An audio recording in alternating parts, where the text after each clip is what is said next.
everybody. It is time for the next page in our storybook. Welcome back to Crits and Giggles. And every time.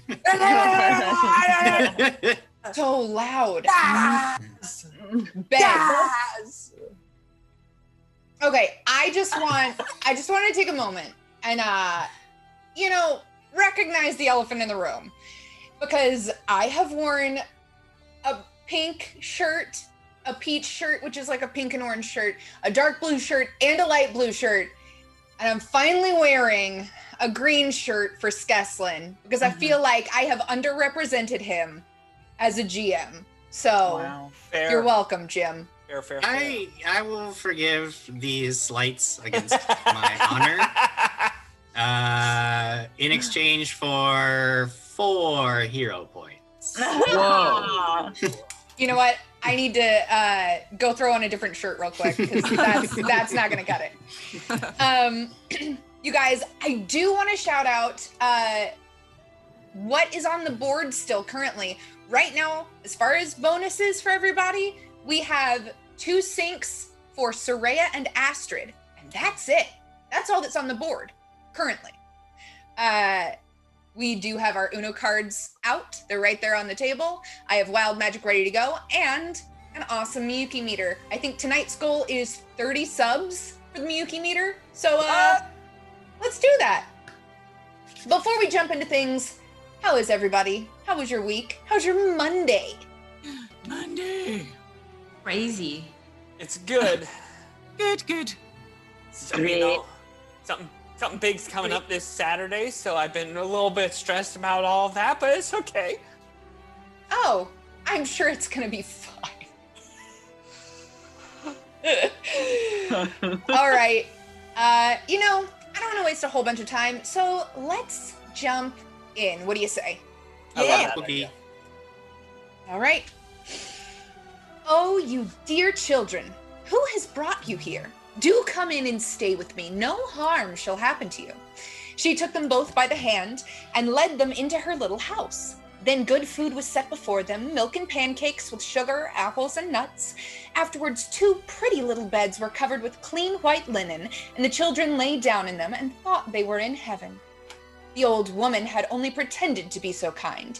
She was in reality a wicked witch, who lay in wait for children and had only built the little house of bread in order to entice them there. When a child fell into her power, she killed it, cooked it, and ate it, and that was a feast day for her. Last week, the Barobies, that's right, you are the Barobies now. Last week, the Barobies met Solveig Erdal, the leader of the Heralds of Summer's Return, in a secret hideout in Whitethrone. They learned from her that the Heralds had had a tentative alliance with the deposed Iron Guard, who wanted to return Irison to Baba Yaga. If the Barobies could take care of a commander of the Winter Guard, Solveig thought that she could gather forces to launch an attack against the remaining guards with the help of the Iron Guard. After taking out the commander, the Barobies were to light a skyrocket firework to signal the attack. This would leave the market square where Baba Yaga's dancing hut was locked on display without too many combatants in the Barobies' way. It was agreed. The Barobies made their way through the city, seeing wanted posters of themselves hung on every corner to a clock tower that supposedly housed this commander, Logrivich. After almost being taken out by statues, they quickly did in 2 ice trolls who had been resting peacefully in their barracks. Now within the clock tower, the Barobies must push forward to kill Logrivich to clear the path to the dancing hut. Faced with a need to save the world from a never-ending ice age, what do you do? I can't time that right. Let's say hi to chat. Crossbear 18 says, what I miss, is Took dead yet? What about Plopper? Can you kill Plopper, Jamie? Do you have that power? No. Gary No, Bones, I can't. Gary Bones is coming in strong with a what up? Hi, Gary What up, Bones. Switching it up today. What up, Gary Bones? Zach Attack 77 says, hi everyone, I just finished up sailing, now trading the sea for permanent winter. That's quite a leap there, a jump. Wow. I do have to shout out, my mom's in chat. JA Mill 16 says, hi Ben and Jamie. Hi, Mom. Oh my goodness. What do we got? Looks like we've got we got a resub from Torgurnka for 8 months. And Spartan Undead has already gifted a sub to Zekatak77. Ooh. Ooh, And nice. I do see something on here, Jamie, from last week. Yes, I do want to shout out a huge thank you to Gary and Wolf, who donated $10 at like the very last second last week for Chip, a mercy for Chip. And we never got to it because we were wrapping up the show, but we are going to honor that. Yes. You have a mercy now, Chip. And thank you, Gary and Wolf. We also already have another donation from Dark Knight, $11 for an edge and sink for Katie. Nice. Nice. We've been followed by Shintobi, Delani, Jasko, Gabilskawaski, 3810, All Things Fantasy, and Aaron Plays 215. There we go. Awesome. Thank you for I following. think I'm in for life is really interested in that Miyuki meter because he just gifted 10 subs. Well, Oh. Oh, and Zakatak77 is asking, will we get to the Miyuki meter from last week? They got it. we got Remember it. We have those it. rocks that Soraya saw in the bush, and then Chip went and found them and picked them up? They found out they were steadfast gut stones, and Astrid has already eaten one. Yeah. So she has a rock in her tummy, and Gross. we'll see if that helps or hurts. Yay! Ooh. A rock specifically that's described as moving around in her insides. Yeah. Good stuff. Ooh. Oh, yeah. All right, you guys, let's jump on in. So last we left it, you had just finished killing 2 ice trolls in the first floor of this giant clock tower. What would you like to do? Kill 2 more for good measure. Killed them all. Sure. Everyone, I'm sorry.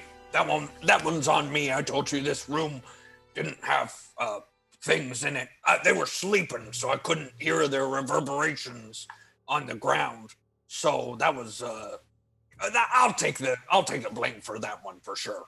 Well, now we know that whenever you don't hear someone, there might be sleeping folks through there. That's all we have to just remember.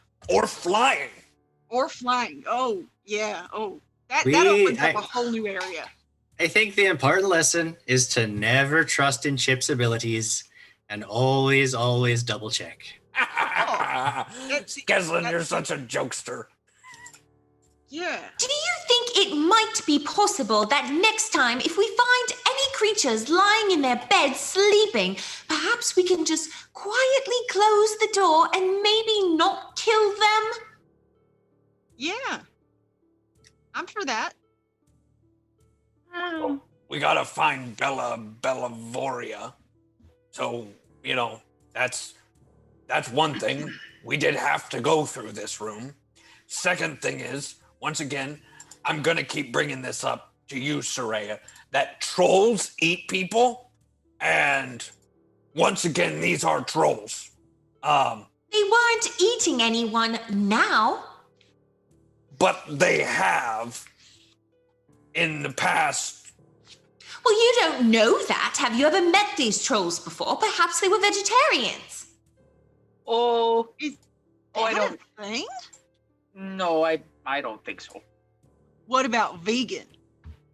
Oh, yes. You think they were vegan trolls? I mean, you just don't know, right? You've never met them. And perhaps if we talked to them, we could have asked them first before we killed them. I'm gonna let you talk to every troll that you can go up and you can have a conversation with every troll from now on, okay? Oh, that's Just don't think it's worth. I wanted a yes or no answer there. Seems like you're a little afraid to do that, aren't you? What is going on? I'm very distracted by what's happening in Roll20. Who's responsible? Look, I will talk to trolls, but if they're sleeping, then let's leave them alone. We could lock the door. Yeah, but the thing is, this place is gonna get taken over anyway. We have to help out the Iron Guard so that we can get rid of the Winter Guard. So this place needs to be taken over. Otherwise, we don't help out the Iron Guard. We don't get the chance to go see the trees that you're so excited about. Let's think about those trees, right? So you know how like a 14-year-old who just got like, who's like really mad at their parents kind of like turns around, like whips around real quick and like stomps away. That's what Soraya does in this moment, except she still has her really long like white hair and looks like one of the white wolf people. So she gets very tangled up in her hair, but still tries to like play it off that she's still really frustrated and walks away. Okay. Skeslin, should we... Yeah, while they're arguing about whether they're going to kill trolls or not, Skeslin is confident that he's already made his decision on what he's going to do if he encounters a troll, regardless of its sleeping state. So he is actually down. There's a door on the southern end of this room, a double door that I would like to take a peek at, make a perception check and Sure. do my thing. You want me to listen? Well, listen, I got this one, Chip. It's fine. You did so well on the last one, I wouldn't want you to overstrain yourself. I will let you guys know you are in a clock tower, and I did mention when you entered the foyer, the low rumble of some great mechanism is clearly audible in the background, accompanied by a ratcheting sound at regular intervals. It's the clock in the clock tower. You will take a -5 penalty to listen, making perception checks through doors. Okay. Oh. In that case, it modifies out to a 15. 15. You don't really hear anything through this door. Before moving any further, then I will cast Heightened Awareness, which should give me a 50 minutes of heightened perception. Nice. And then, I'm just going to start stealthily opening this door. Stealthily opening the door. Well, you're stealthy, I'm sure of it, but you open this door and there's no one in there. Okay. This actually looks to be some kind of mess area. 3 giant chairs are arrayed around an enormous wooden table that is shoved into the southeast corner of this room. Piles of discarded bones and partially cooked meat heap upon oversized platters cover the surface of the table. The sickly sweet smell of blood and death is everywhere. They're not vegan. Oh. Or they're cannibals. Well, they certainly aren't vegan. Well, where does one head next? I think we search around in this room for a little bit. So Chip will just start peeking around and looking for anything that looks cool. Sure enough. I got a 19 for my looking. For your looking. You do a lot of looking in these 2 rooms, and you actually find about 54 gold pieces in various coins. And then, of course, the 2 battle axes from the trolls you just killed. Love it. But other than that, that's all you find. Okay. All right, should we head the other way then? I think we should. Yeah. All right, let's go. This door or this door? Which one do you all want to go through? Well, Maybe the north door. If The door to the north. you recall, the door to the north sounds a lot like stairs, and the room over to our east, it sounds a lot like. I believe that there are. What were there, Jamie? There were 2 big sets of footprints, one big set of footprints, or one thing that had 4 feet, and 2 normal sets of footprints. 4 feet, 2 feet, and 2 soft statues. Okay, so 4 feet, 2 feet, and 2 soft statues. Okay, who wants to go north? No. I like north. Or should we do all of the bottom floor stuff first, I guess? Right. If we I think don't- back stairs. Where's your sense of adventure? I mean, it could be fun. Which one? The stairs or the bottom floor? Oh, the bottom floor. Oh, right. Yes.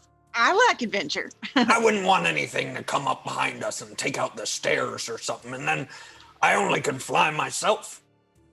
Oh, that's a good point. All right, bottom floor it is.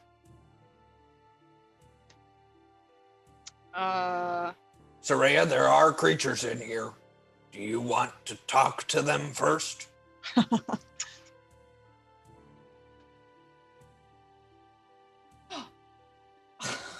She's giving you the silent treatment. I offered. And she's by the door, so I don't know what she's gonna do, but she's by the door. So is Miyuki. So I mean, I'll open it like slowly and carefully. Roll a stealth check. Oh boy. One stealth check coming up. Oh. Get the right page. Okay. Where are you, stealth? There you are. Oh, that's a natural 20, so 27. Yeah! 27. Let me look. All right. Well, the first thing you notice when you open this door is that I'm in for life has given an auto succeed to you, Miyuki. that's Very nice. I feel so awesome. successful. Thank you, I'm in for life. Galloway Games has also followed us. Real POTUS gifted to Duchess of Dinos. Penguin Witch Doctor resubbed for 23 months. What? Adamantite Adventure gifted 2 subs. And another 3 has resubbed for 3 months. Thank you guys. Ooh. All right. Wow. You open this door to the east. Weapon racks line the north and south walls of this room, while 2 armored dummies stand in the northeast and southwest corners. A long table sits near the middle of the room, covered with weapons of various sizes. Now, I will say there is a set of doors to the north, east, and south in this room, and the doors to the east and south are cracked open, but you can't see all of the room.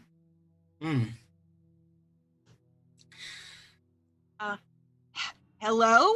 Any trolls in here?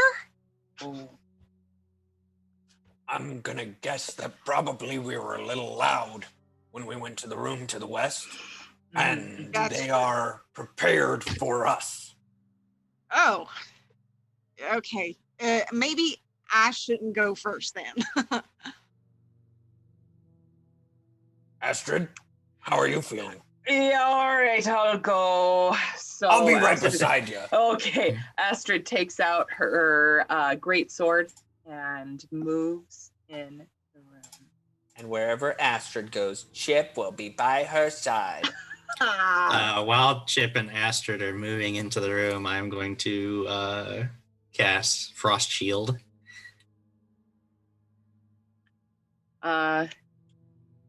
Miyuki's just walking on a table. That's what Miyuki does. You know? Yeah. I didn't question it. So Hold yeah, on. Let's take this one step at a time. So you guys Okay. have entered. Yeah. Are Soraya and Skeslin staying in the hallway? I'm quite happy where I am. Yes. I'm staying with Skeslin. I think Astrid would like to head over and push these doors open The doors to the east? to I think she's gonna go east and then south. I mean, Sure. unless something jumps out. I don't Yeah. want to quote Star Wars, but It's a trap! We gotta get to him somehow. Come on, Chip. this is a trap and a half, and Jamie is just waiting until it's about to be sprung. So you go and check these doors to the east. Yes. You poke your head inside of the room. This room contains little more than a bed and a footlocker. The bed, such as it is sized for a giant. Soiled sheets and a flattened, lice-ridden pillow heaped atop a lumpy, straw-filled sack. Gross. Well, Jamie, what does my room look like? Well, are To you the- opening the door? The south, to the south room. Yup. Yeah. As you open this door, something pushes past you No! Oh. and runs to the set of double doors that are the only entrance to this room and slams them shut. No! And we'll roll initiative. What? No! What is that? No. Uh-oh. boy. Here we go. Oh, and my initiative's so bad. Alrighty. Oh, boy. Let me get my clothespins here. All right. Who's got what? I have a 6. A 6. Well, Megan, I would I got got a 21. Whoa! And 21. also, before we start this party, Oh. it looks like there's a sink and a mercy for the table, and a randomly assigned wild magic, courtesy of Miss Sarah BC1. Oh, boy! And Oh, no! Leonard. Don't let it be me! Oh, no! Okay, we will deal with that wild magic as soon as I get initiative in order. I'm one worse than Miyuki. You're one worse than Miyuki. Okay. 13. Me for- too. Who goes first? Probably plus you. 6. Oh yeah. She Yeah. goes first. Alrighty then. Let's deal with this wild magic real quick. All right, I'm gonna roll a d6. Currently, Miyuki, you're gonna be 1, Skeslin 2, Soraya 3, 4 Chip, 5 Astrid, 6. I will re-roll. Okay. It's a 6. Yeah. Oh, boy. It's a 6. Oh, boy. It's a 6. Why am I not saving these Get for them out. damage rolls? It's a 1. Miyuki.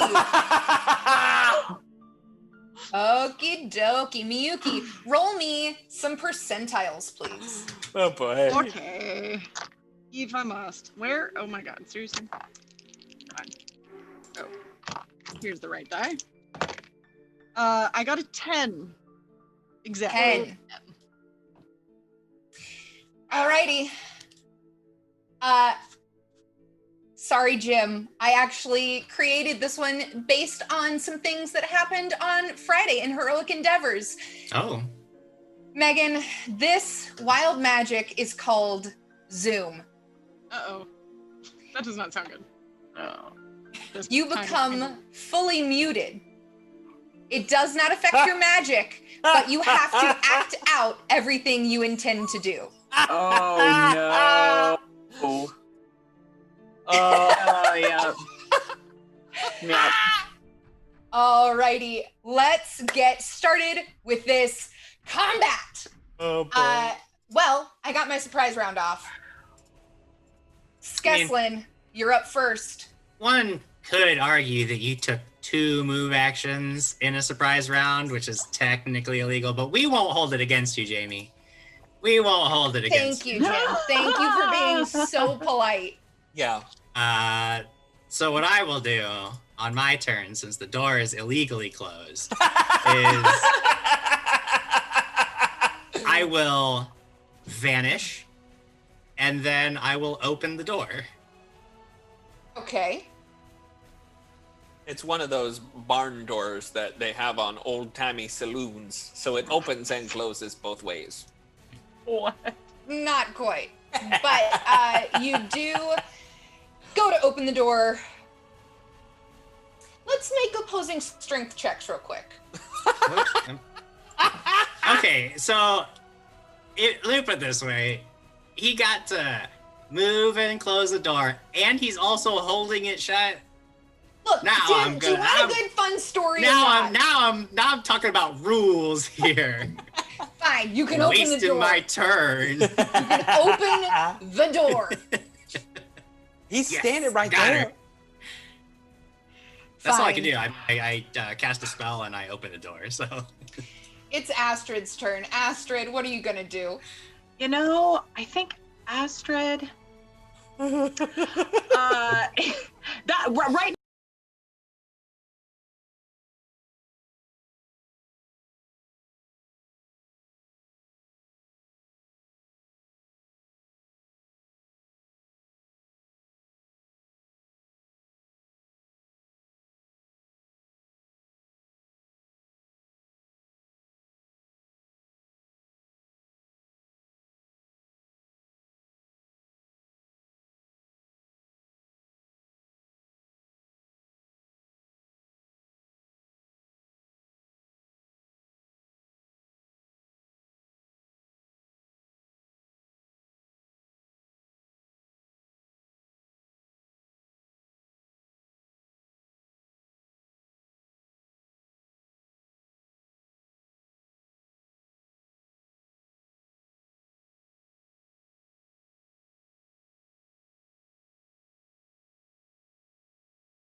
I think we're back now.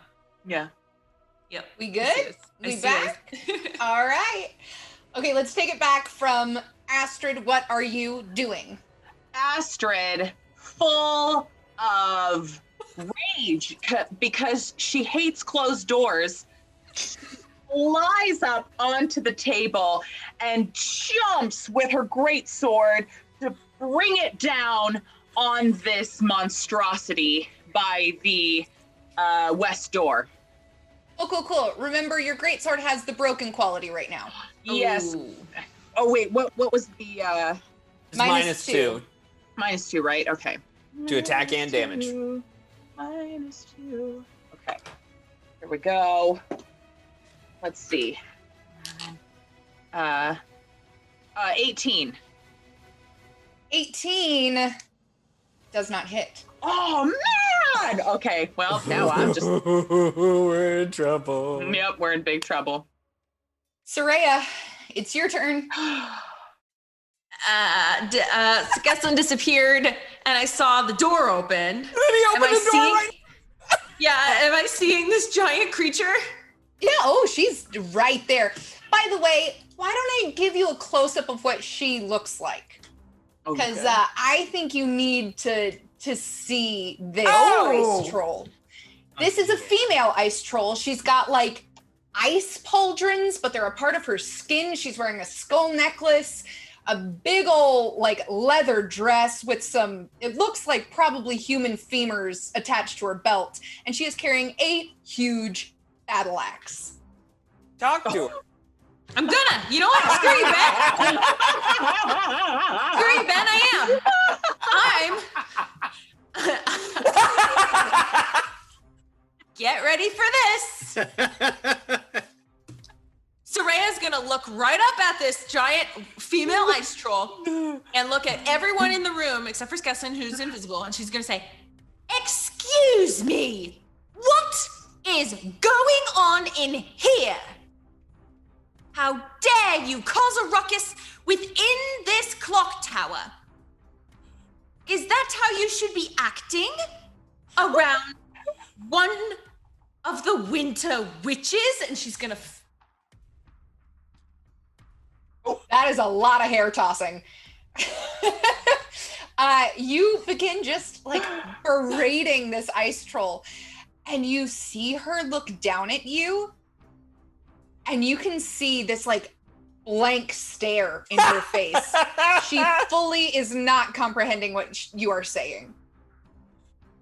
Oh no. do what? I would like to go back in through my knowledges and see perhaps what language an ice troll would speak. 6 seconds. Cool. 6 Roll seconds. a knowledge local. That's a 2. Yeah, you don't remember. You're flipping through this Rolodex of knowledge you have in your brain, and you can't find the right card. Then I'll just quickly say exactly what I just said, but in Sylvan, because it's the only other language I know. Sure. Would you like to do anything else? Yeah, back up. Ah! Am I technically within? She hasn't attacked yet, right? So I can. Do I need to take a 5-foot step, or can I move? She technically has acted. Okay, She so got now the surprise round. I will take a 5-foot step back. Okie dokie. You know what? Do you know what big creatures have, Katie? Reach. I mean, that's what I was asking. Yeah, so she's still gonna be able to get you over there. Yeah, I'm aware of that. That's why I was asking if I could move further than 5 feet. Well, it's her turn. And you hear her yell in a language I don't think any of you speak. Does anyone speak? What are the languages spoken in the party? Well, Scald. Sylvan. Not the one the giants speak. Common, Halit, Scald, and Sylvan, but I do have linguistics. Roll a linguistics check. I got lots of linguistics. I put so many points into it. That's a 19 for linguistics. You recognize this as giant. they're speaking giant. And you're able to make out a few words, mostly like "come," "help," Yes, there we go. as she is going to. Let me figure this out. Let me figure it out. She is going to. Oh, I don't have enough. Oh, Jim, I'm so mad at you about doors. Okay, doesn't matter. She's gonna run past Astrid Oh, to the doors to the north and fling them open. Well, if we're gonna get into more rules, moving through an enemy square requires an overrun check to do. And that's a CMB check. It is. It And I also think you definitely provokes an attack of improved, opportunity. Yeah, I know I'll get an attack of opportunity, but it'll be a 21 overrun against a CMD for Astrid. Astrid. CMD for me is Yep. 20. Oh, Oh. so close. I know. So, You can still attack her. yeah, you can still swing away. Oh, swing. Swing away. Okay, let's try. Let's try a swing here. Ooh, that'll be a 22. 22 will hit. Okay. Okay. Well, I don't know. I kind of feel bad about this. But, Astrid's going to do it anyway. Was that with the -2 broken Yeah. condition? Okay. Yeah.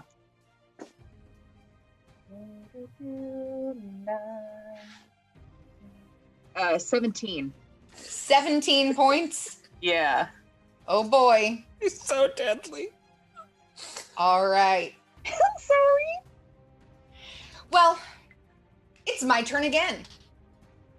Oh, boy. As Chip heard "come" and "help," and she flings these doors open, and Chip, help does come. Oh boy. As a creature runs out of the room that you were trying to look into, and comes to the door to take a bite at you. And I'll give you a quick look-see at what this creature looks like. Oh, no. This is Oh. a foul-smelling fluids ooze from the pores across the scaly skin of this squat, powerful, and vaguely canine beast. So this little beastie runs up and is like, all right, I come, I help, and is gonna help his master. I love this little guy. He kind of looks like that monster from Ghostbusters. Yeah. But I don't think But like a cuter and fatter. I don't think a 12 is gonna hit you, is it, Chip? It is not. Alrighty then. As these doors are flung open to the north, I will do that in a second. Miyuki, what's happening? Miyuki is going to try to inspire some courage. So she kind of like makes a really loud noise on the table, and then she goes.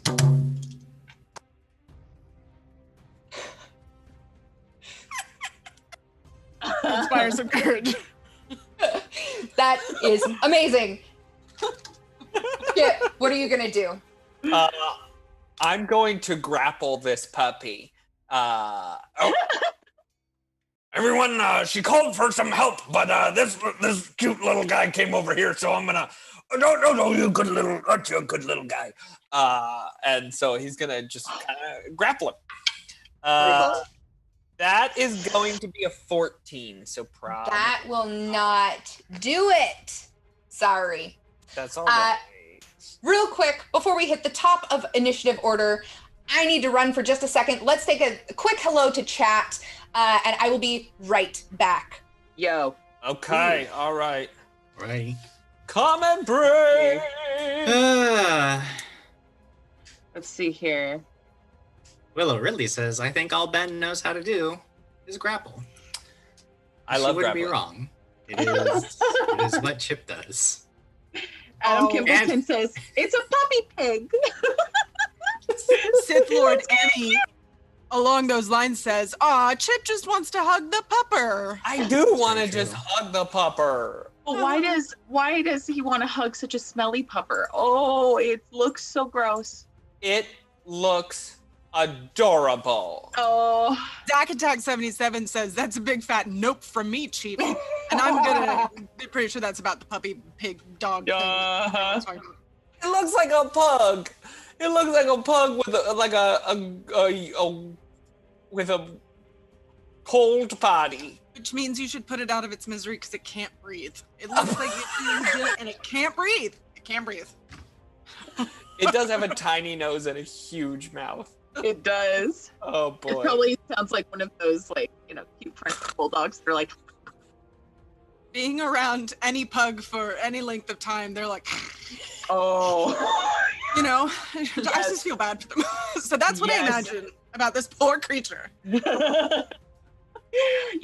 we shouldn't try to kill it. Maybe we should try to make it a pet. That's what I'm saying. Let's give it another one. It can continue. I'm trying to get a crazy monster pet. Don't mess this up for me, everybody. Okay.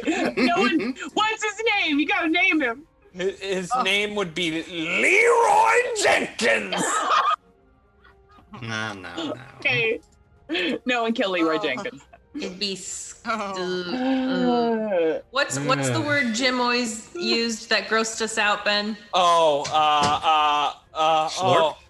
No. Squelch? Well, Squelch? whoa. You can name him Squelch. Yeah, right. No. Well, name him Moist at that point. Sorry, are you guys discussing the name of my puppy? Yeah, Yes. He's our puppy now. Yes. No. I was gonna put a challenge out. If you could guess his name, because he is named. I'll figure something out. You'll get something. We will get to keep the puppy. Anybody in chat guesses the name, we get to keep him. No, not Yes, chat. that's You the five. rule. And That's chat the cannot rule. help. Ben picked Leroy. I said Squelch. Okay. Well, in chat, Reagan I says saw. Moist. Hang on, what was it? It was Moist McSquelch. I think I saw somebody say Oh. Moisty McSquelch from the real Gobshite. You know what I bet his name is? I bet it's Fluffy. Just something simple and unexpected. So far I've seen Farthen Quad from Adam Kimbleton. And Moisty and McMoisty. Real Gobshite has named it Jeff. Oh boy. Wow, Moisty. Oh, that makes it worse. That makes it worse. Moisty my friend. McMoisterson. Yeah. Oh, wow. Yeah. Topher Harley. I mean, are we You know getting what? close? Maybe? Spot. Not that I'm trying to change the subject at all. Sarah BC1 has gifted a Bit Boss Auto Succeed to Chip. Thank you, Sarah. All right, we are back at the top of initiative order with Skeslin. Skeslin watches how this troll lady moves, does an overrun, and opens the door. It's so crazy how many actions this troll gets to take. It's just like, wow, we've really got to take care of this fast-acting troll who is constantly taking more actions than is legally allowed. So he's going to, in order to try to do that, he's just going to start moving. Or first, he's going to cast, but not fire, fiery shuriken. So there are 3 shuriken, and he's going to creep right up next to this troll. And that's it. Standard and a move. Still invisible. However, you did move through threatened squares. Still But invisible. invisible. Invisibly moved. Without the ability to be seen. Boy, Jamie, I Fine. bet you're regretting wearing green today, aren't you? Oh, I really am. I used to love this shirt. Now I hate it. It's gone. Well, Mm. now you can see into the room that this troll lady threw the doors open to the north, Skeslin. Ooh. And within, you see more help coming. Oh, no. As another combatant enters the field. Oh. Oh, look at What is that. something like that? It's a different kind of puppy. now that's called fluffy. That's This so cool. creature, let me see if we can find it, is a sinister 7-foot-tall humanoid with white fur and dead eyes. And he does not look very happy. This is like the 3rd evolution of the puppy creature. Yeah. Looks like a bugbear. This Anyway. is fun. He is going to move up, Mhm. and he's going to take a swing at Astrid because Oh, is that sure. allowed, Jim? Can I act? Yeah, that was just 1 move action and 1 standard action, which is basically what the rules allow for. I think Technically, it's he perfectly did reasonable. move through a threatened square. So if Astrid, but she doesn't have combat expertise, so No, I just. Well, it's a Swing. 29. Do I hit? Okay. Yeah. All right, let's do some damage. Oh, dear. That Oh, dear. is 10 points of damage from this ogre hook that this creature carries. Ooh. ogre hooks are bad. Ooh. We continue on. Astrid, it is your turn. Well, I find that behavior to be rude. Hitting me with an ogre hook. So I think Astrid would like to swing at the fella to her north there. The white Does- 7-foot The- tall. the- Yeah. What's his name? What is he? Do- You don't know. Dead does ogre? Astrid have cleave by any chance? Oh, she does. Yeah, Because those enemies She sure are does. next to each other. they sure are. Oh, gosh. I just love you, Jim. Okay, so we're cleaving. We're furious, focused power attacking. Love it. And we're doing this with a great sword. And am I inspired by courage? You are. Oh yes. Ooh. But you still have the broken condition on your sword. I Basically do. evens out But to it your evens normal it attack. out. Yeah. So that would be a, let's see, 26. 26. Who are you aiming at first? The fella to my north, the, what is he? The Yeti guy? You don't feel know like what he is. I feel like I skinned his brother. You could roll a knowledge local to know what he is. Oh, I only have knowledge engineering. I don't have knowledge local, darn it. Well, I'll just swing at him. Okay. What was that? 20, So- 26. You 26. hit. Okay. Come here, friends. Oh.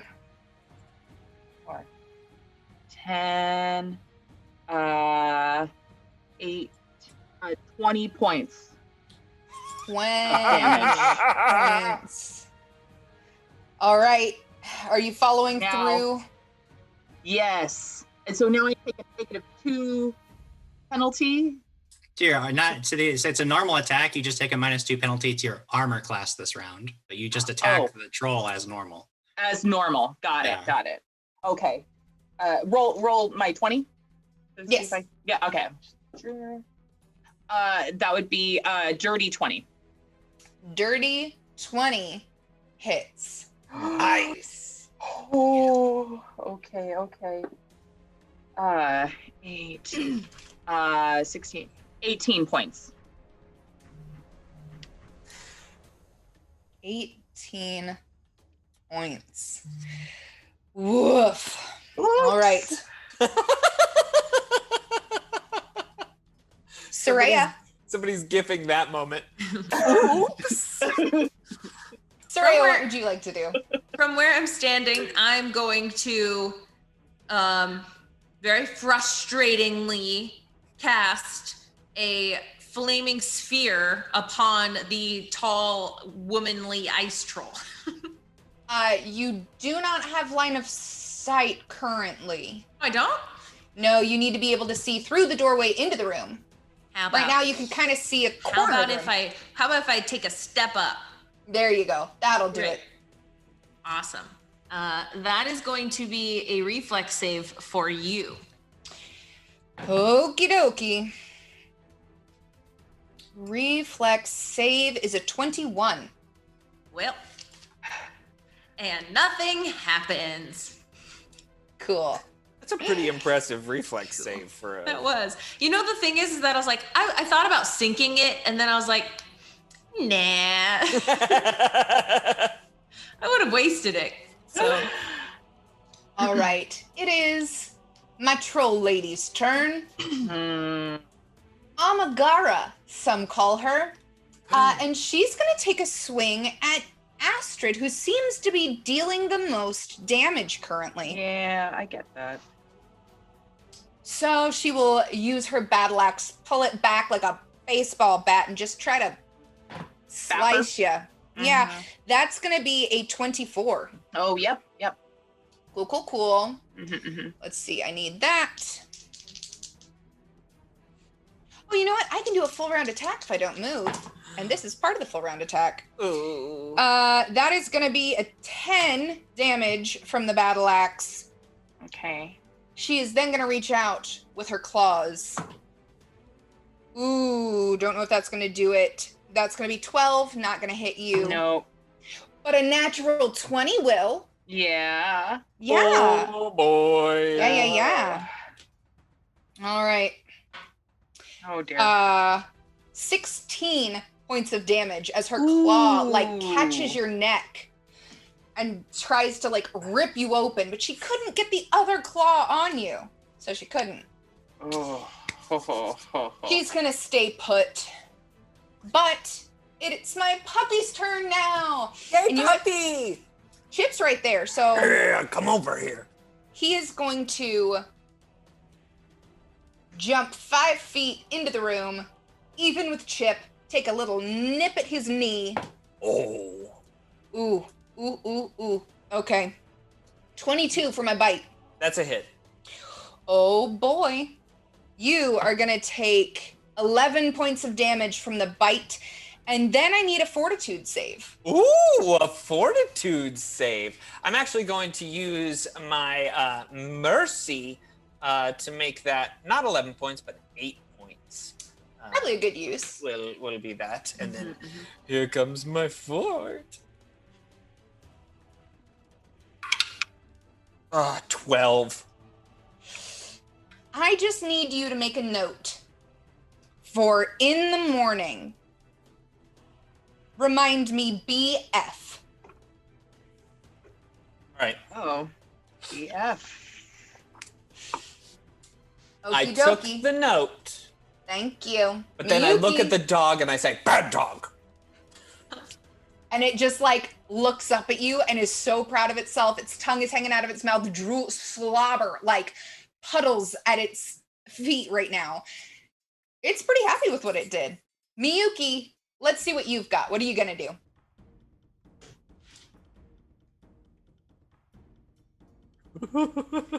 I don't know if you intended to mute yourself again. Okay. This is amazing. Oh, no. No, I didn't. Here we are. What I was trying to say is that I want to use my bladed belt to stab Troll Lady. Of course. So you whip that off, take a stabby stab. All right, that is a dirty 20. Dirty 20. That hits. Yes. 5 damage. Yeah. 5 whole damage. Amazing. Hey, it's better than nothing. Indeed. Chip, what you gonna do? Yeah, me and Leroy Jenkins. I'm What grappling is not Leroy his Jenkins. name? It's about to be. I'm gonna put a new collar on him. Okay, here we go. That's a 19. That matches. Yeah, got Oh. Me. You've got a puppy that just bit you. Listen, some dogs just need to be trained. No. All Love right. hurts. You have the puppy. Skeslin, what are you gonna do? Okay. As a swift action, I am going to fire my first shuriken at the troll directly in front of me. Okie dokie. So as a touch attack, that is +2 for being invisible. So 17 against touch AC. That hits. All right, so that deals. Where'd my D8 go? There it goes. That deals 4 points of fire damage. Okay. Then I will cast defensively, casting Shocking Grasp at the troll lady. That is going to hit. Oh yeah, if the last one hit, this one is above 20 for that touch. So that is some electricity damage coming your way. All right, so we're looking at 10, 20 points of electricity damage. Then I am just going to take a 5-foot step away. Well, it's a good thing you do as this troll lady tumbles to the ground. Oh, Jim Jam! Whew, Great job. got her. We move on to my 7-foot-tall humanoid's turn, because you still don't know what it is. Again, that would be a knowledge local if anybody wanted to know what this creature was. Astrid, you're right there. I know. I mean, Oh dear. doesn't take much. Oh dear. Swinging an ogre hook at your face. Natural 20. Oh boy. Oh, Candace, Oh, I know. yes, This is yes, bad. yes. This is bad. do you, this is I really am bad. rolling Rocks. Because All right. ogre hook is a ×4 critical. No, it's ×3. That's But- still bad. Right. You're right. I rolled max damage. I just need to do a little, hold on. Let me double check I'm doing math right. Oh, Candace.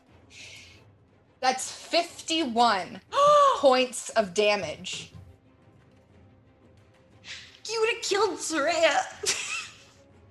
I mean, if we're playing by the optional I think you might have massive killed damage death Astrid. rules, you can just straight up kill Astrid with an attack like that.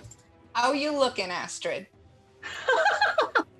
Well, I'm at negative, let's see, 36. Wait, negative 36? Negative 36? Yeah, Astrid is incredibly dead. yeah. Incredibly, extremely dead. And the four of you watch as one of your companions falls at the base of this clock tower. Oof.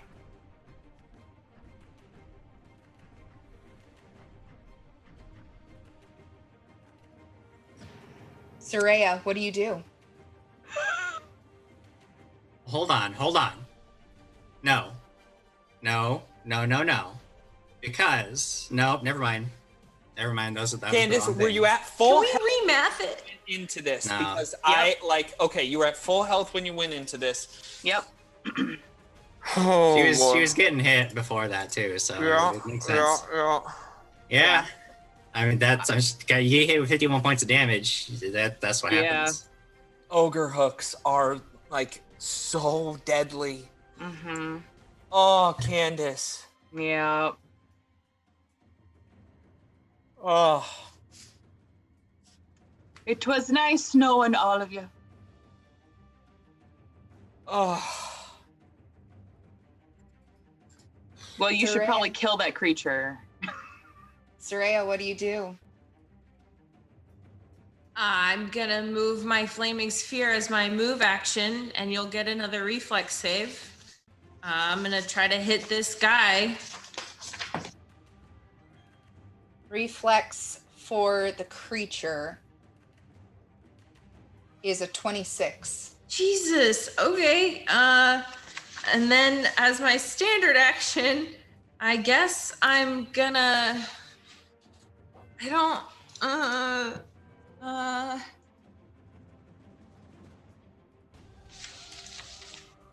I'm going to. Ah, shoot. I'm gonna cast. Ah, I hate you, Jamie. I'm gonna cast. Oh, geez. I don't. Okay.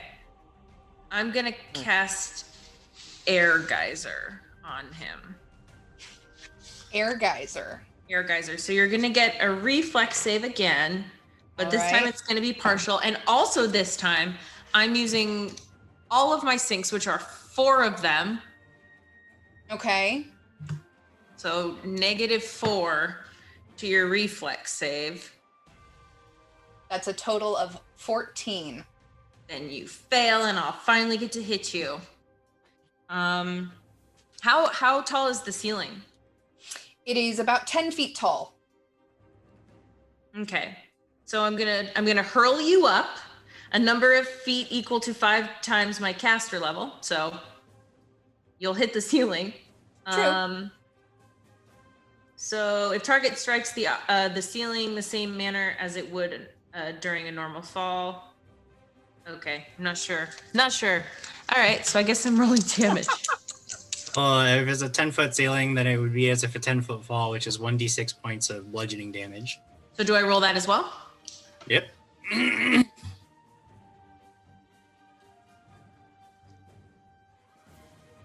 That's going to be 11, 12, 13, 14, 15, 16 points of damage. 16 points of damage. This thing's white fur looks pretty bloody. Is that all you want to do? That's all I can do. All right. We will move on to my puppy's turn. My puppy, he's enjoying being cuddled. So he's just going to try to bite you, Chip. Because he can while you have him grappled. Yeah. But he's going to miss with this one. You got him swaddled up in your arms. Pretty darn good there. Miyuki. Oh geez. I think that's upsetting to Miyuki. And I think so. Here's a question. If I wanted to try to cast a spell, if it has a verbal component, I basically can't right now, right? No, your magic is still working. You just Right, have okay, you to said that. act out what you want to do. Okay. So what I want to do is cast where is it? Confusion on that guy who just killed my friend. To confuse him, so he won't attack anybody else, at least for a round. So I just kind of want to look over there and go and make a lot of faces at him to cast my spell. Yeah. All right. Do I get a will save? Yeah, let me go back to it. Yes, you do. Will. I will sing. 22. 21. Well, 16 was the DC, so yeah. All right. We will move on to Chip. Yeah, so Chip's like, hey, everybody, I got this dog. I mean, no. And he'll throw the dog away and just run over to Astrid. And so he's basically free action, drop the dog. He'll move and take an attack of opportunity, getting right next to her. But he sees that there's nothing. Well, the puppy misses with its bite on the attack of opportunity. He sees that there's nothing that he can do, so he just all out hauls and punches this guy with his spiked gauntlet. That's a 17 on the die. That is going to be a total of 24. That hits. And that's a total of 6 points of damage. And it's cold iron as well, and magical, if that has anything to do with it. Didn't take long for you to get your revenge as it falls. Ugh. There's still one combatant out, the lovely puppy. Skeslin, what do you want to do? I will gonna fire a shuriken at it. For one. Probably not, but against touch AC, well, we're still being inspired, so 13 against touch AC. Hits. Hey, there we go. That is only 3 points of fire damage, but I use that as my opening volley as I rush forward, casting Shocking Grasp yet again to reach out and touch the puppy. And again against touch AC, that's 17 on the die, so Yeah. go ahead and Give me roll some damage. damage.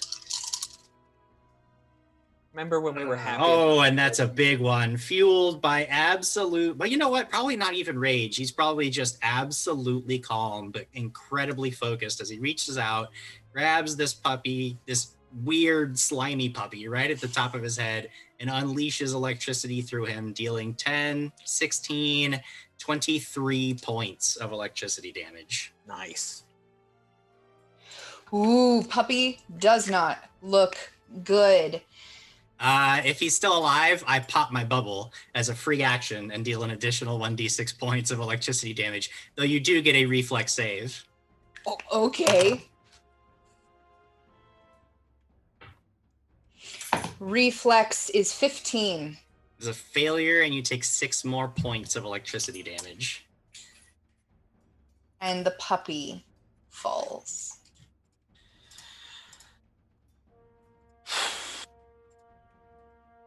Okay, so I'm pretty sure I've heard of ways to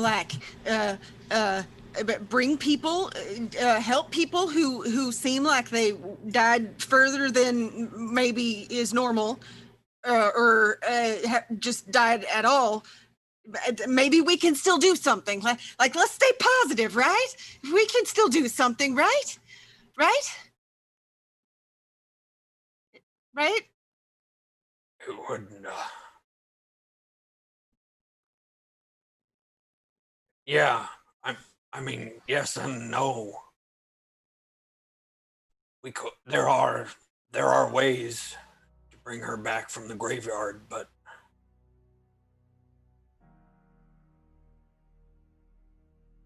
Pharasma's taken her. What about Baba Yaga? Can she do anything? Let's look. We can look for a mirror. Wait, is Mirror talking to Baba Yaga? Or I have a talking to- mirror. I'll pull out. I have a little shard of mirror still. Maybe if we, does anybody have some chicken legs? We can put some chicken legs. I assume she likes those, and as an offering, and then say and request Baba Yaga to come and fix this. I don't think that's how it works, Miyuki. Well, have you ever tried? I mean, we could try. No, I mean, never tried it. But I've seen death before. It's not fun. It's not pretty. But it does highlight how important what we're doing is right now.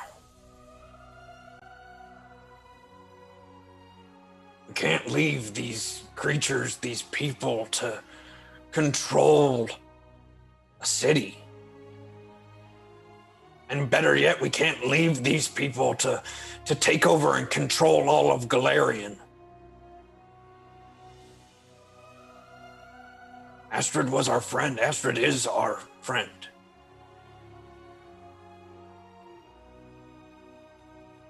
But there's nothing that we can do. Not yet.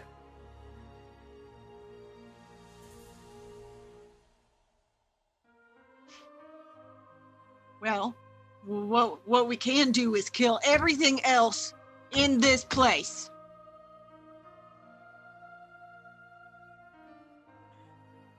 Yeah. Yeah, well, I mean, aside from the lady we're here to save, I'm pretty much down for that. Yeah.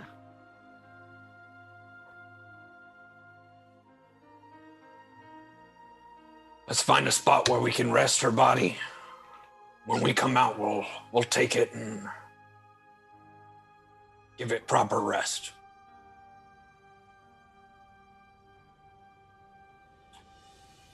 And we'll move her to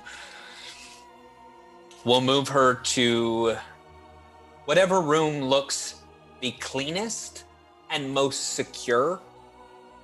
I know that's probably not a real option right now, but we'll just carry her and rest her on the bed and take off that cloak of the Yeti and put it on. Sorry, had to break the tension a little bit. You actually find the room to the south is another bedroom. It's inside. A giant-sized bed sits in the southwest corner of this spacious room, and a large polar bear rug sprawls across the floor. Several small tables occupy the corners of the room, along with a chest in the southeast. Behind it on the wall hangs a large mirror, but this looks like the cleanest and nicest room that you have looked in so far. You've only looked in the room to the south and then the one to the east.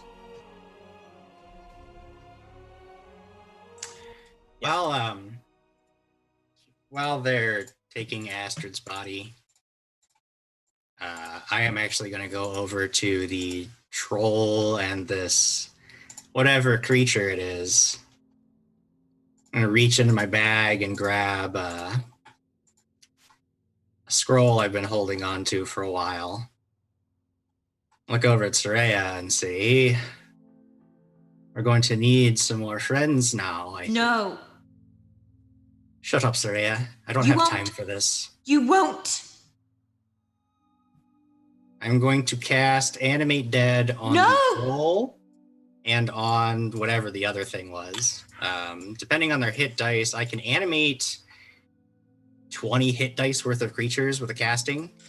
Wow. So provided their combined hit dice are not more than 20, they will both rise as zombies. You now have a zombie ice troll and a zombie something or other.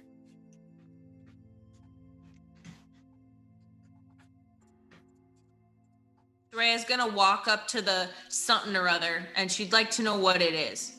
Sure, roll a knowledge local. It's gonna be an 18 total. 18. You identify this as a Wikka-Whack. This is an albino northern bugbear. Ah, it is a bugbear. Soraya is going to get really close to it, and she's going to say, "You killed my friend." And she's going to punch it as hard as she can, which isn't very hard.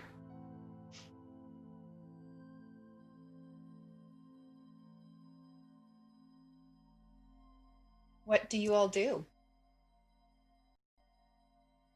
Well, we have to keep going, right? That's what Astrid would want. So let's go upstairs and kill the things that maybe are up there that are evil. We have to make sure everything down here is cleared first. And just room by room by room, because we haven't been in them. Just taking the time to go through them. Sure. In the room to the south, where you have laid Astrid's body, you find that chest, and it is locked.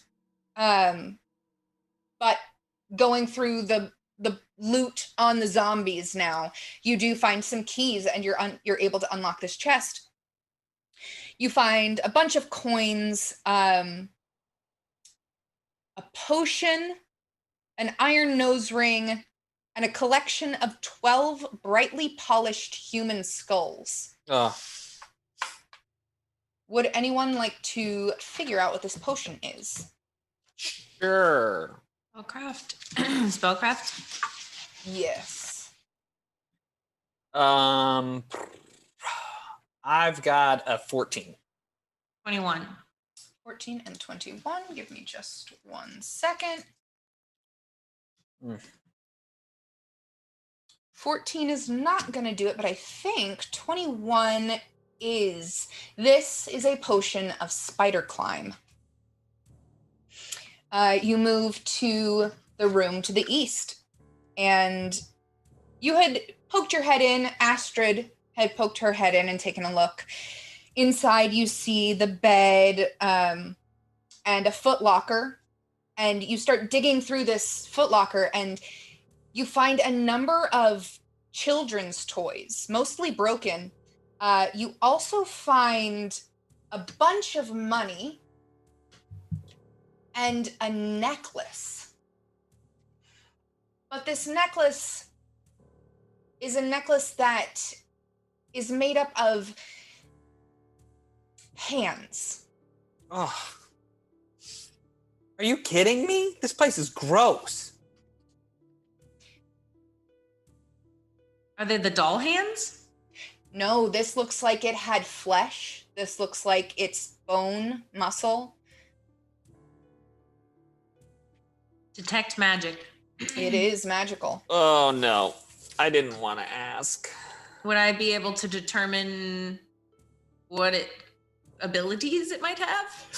You can roll a spellcraft check and see if you know what it does. Ooh, 18 on the die. 22. You identify this as a hand of the mage. This mummified elf hand hangs by a golden chain around a character's neck, and it allows the wearer to utilize the spell Mage Hand at will. And is anyone holding this particular necklace right now, or would it be me from the spellcraft? You from the spellcraft. So she'll just... Here, does anyone need this? It allows you to move things, light things, as if you were doing so with your own hands. I can already do that, so... That thing looks very unappeasing. Maybe we could, I'll just tuck it, in the bag. Yeah.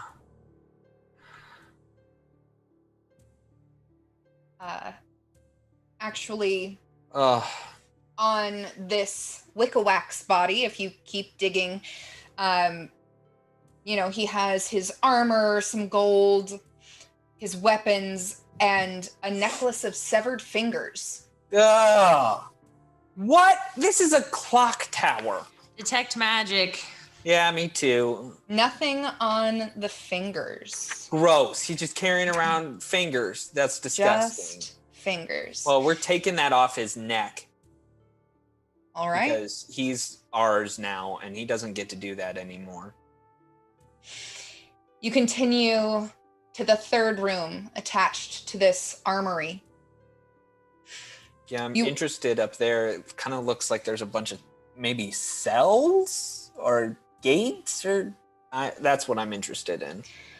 3 prison cells line the north wall of this chamber, while a 4th cell is set in an alcove to the east. Toward the northeast corner stands a large butcher's block covered with old bloodstains. A cleaver too large for human hands is embedded in it. A bare table rests along the west wall. But maybe what's most disturbing, more disturbing than the hand of the mage, the necklace of fingers, is there are 6 children in these prison cells. Let them out immediately. Yeah, rush to them. And you see they're like trying to stay quiet, and some of them are crying. They look to be 3 girls, 3 boys, between the ages of maybe 6 and 12. And you dig through all the keys that you found, and sure enough, you're able to let them out. And the oldest of them is actually a girl with blue skin. And she looks at all of you and she thanks all of you. Thank you so much. We were so terrified. We didn't know what to do. He kept trying to poke us through the cells, and you did take care of the nastiest troll though.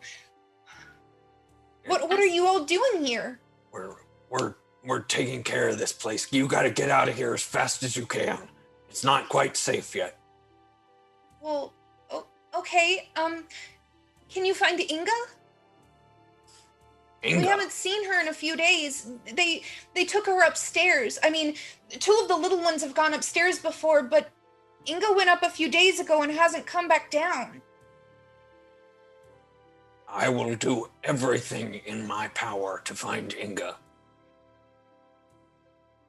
You should know that that's where Granny is. Well, upstairs.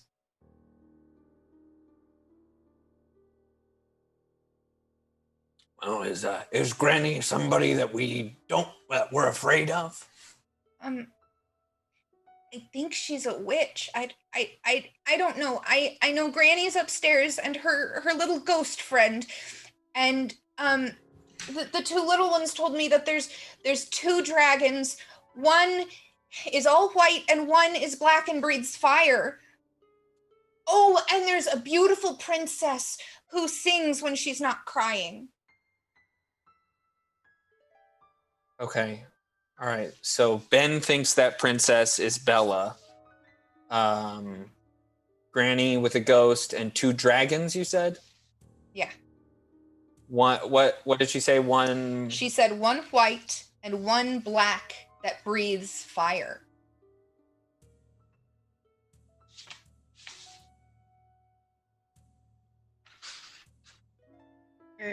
Upstairs Yikes. sounds like a dangerous place.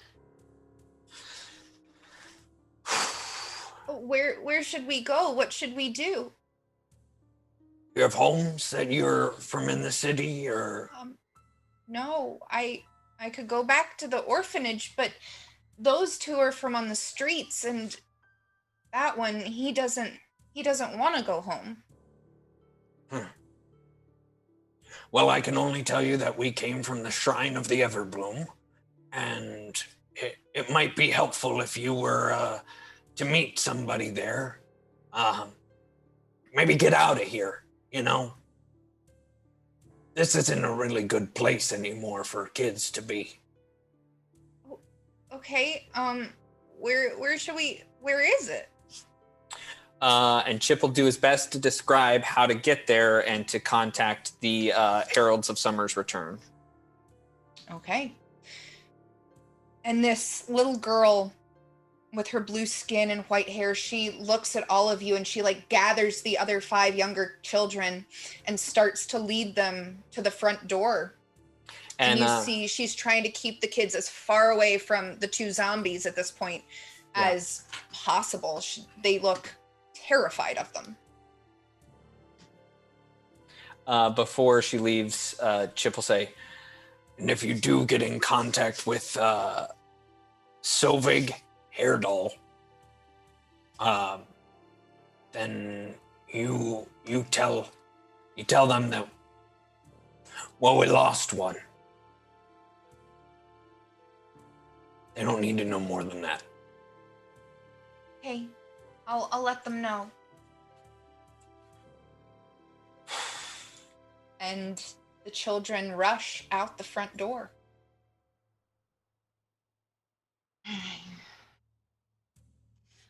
Okay, I'm ready to stab things. You guys, ready? They fireball them. It doesn't have to be stab. I don't have. If we're talking about dragons, I don't have enough left to be of much help for very much longer. These have been very taxing battles. Yeah.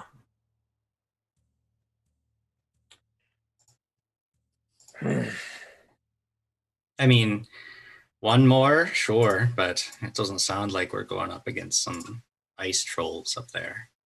Does anybody have knowledge engineering? I mean, I could. No. You want to roll a knowledge engineering for me, Miyuki? Sure. That is an 18. 18. You would think that from the height of this tower and from what you're seeing inside now, there are probably 4 levels. If that helps you at all in trying to schedule out your combats. yikes. Yeah. I think it might actually be better for us to rest. We don't want another, we don't want to lose anybody else.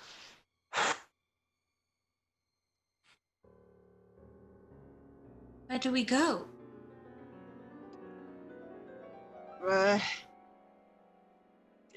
That's a good question.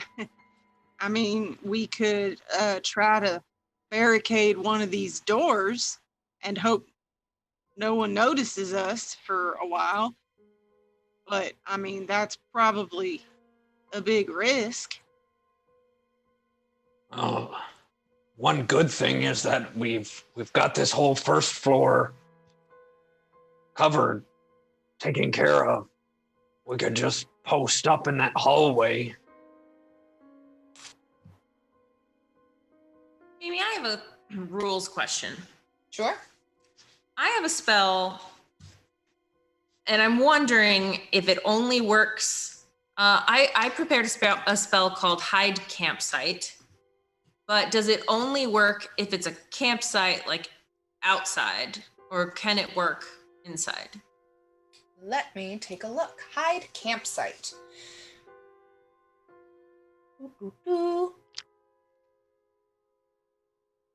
Ugh. Let's see. Sorry, this has taken longer than I thought. Can you read me the text of the spell? Yeah.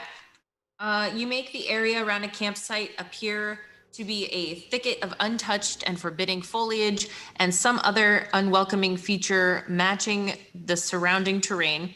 Creatures outside the area cannot sense any activity going on inside the area. They cannot smell campfires or cooking food. They cannot hear conversation, loud noises, or spells being cast. They cannot even feel heat or a rush of wind coming from the area. Those inside the area can see out normally. Once a creature steps into the area of the spell, it can see everything and around the area normally.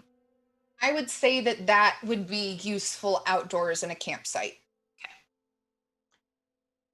just because I've seen them sitting here for a little bit, Zippy Karma has become the Bit Boss Battle Box and has given Katie a auto succeed, and Sarah BC1 has become the Bit Box Battle Boss and given Jim the auto succeed, and Sarah also gifted to Simon Jr. D, and then Delirious 2019 donated $5 and Edge to Astrid. You were my favorite character. Aw. Oh. Just so everybody knows, Candace did message me and was like, can I give away the few bonuses I still have? And I said, yes, you can pick who you want to have them. So she will be able to pass those on or hold on to them for whoever we see next. Oh, man. What do you guys do? Where do you go? Where you say you need rest? Where do you? Well, I don't think we should leave Astrid's body here, but I do think we need to stay here. I don't want to give away any ground that we've already taken. I don't want to come back and have this place be populated with more ice trolls. Yeah. Fair. Soraya's gonna go try to, there's a table in the middle of the room. She's gonna shut the door and walk over to the table and attempt to like start flipping it over, scooting it, but she's not very strong, so she's not getting very far. When Miyuki sees her do that, she'll go and help. Takes you a few minutes, but you're able to flip this table and push it up against the door. And you think, yeah, this is probably pretty safe for the night. I mean, it's really not even that late into the day. But it is a safe place to rest. Chip will... I hate this. Chip will put Astrid into the bag of holding. Candace's face. I don't know if we have a bag that's the right size. I forget what. It's a type 1 bag of holding. Well, Chip will dump out, like, he'll dump out everything that was in there and, like, leave it on the floor and then put Astrid in the bag of holding. And he'll turn to Skeslin. Say, Now, I personally, I want to go. I want to go to the Heralds of Summer's Return, and at least put her body in a place that she'll be safe, but I can't do it. I'm a liability with how I appear in this city. You seem to be able to walk about freely. Will you take her back? You want that to be done now? Yeah. Give me the bag. Chip will hand him the bag. I'll look at the... Alright. Taking my zombies. I leave. Heading back to deliver the body.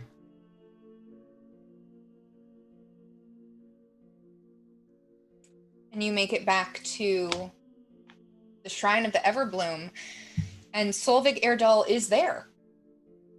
Seems she's poring over maps, and messages are coming in from people you haven't seen before and being delivered to her, and people are running back out to the streets. What do you do? Well, find a clear table, plop the bag up on the table, open it up, reach in, you probably with both arms, hook Astrid under the shoulders and drag her out of the bag.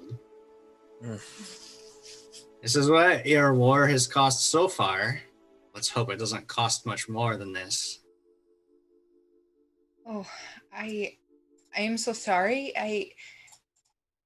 I knew it would be dangerous, but She knew it would be dangerous too, and she signed up anyway. All that this really means is that your friends better be ready to do their damn jobs. Because if we get through this, and we succeed in our mission, and you can't pull off your end of the bargain, well, I'm going to get pretty freaking pissed off. And that's not going to be something that you want to see.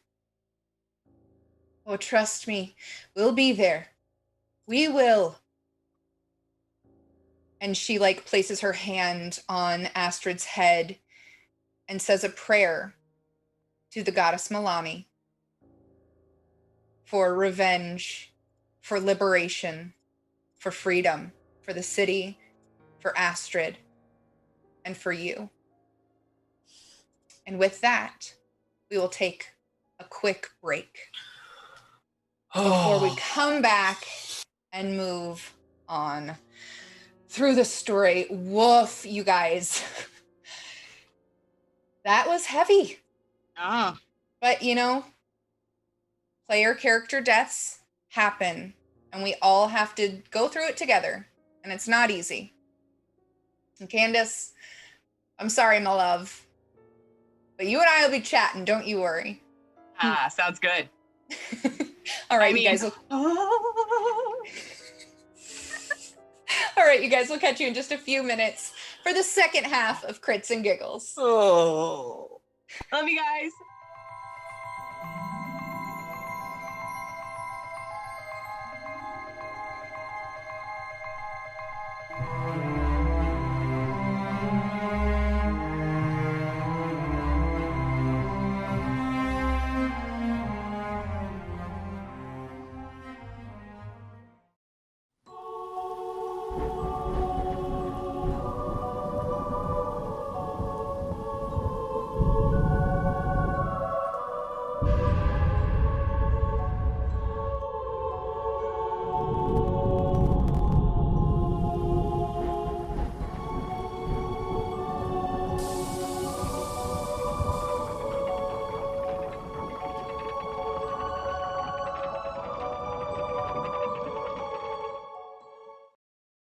Great and mighty Dark One, hear my summons.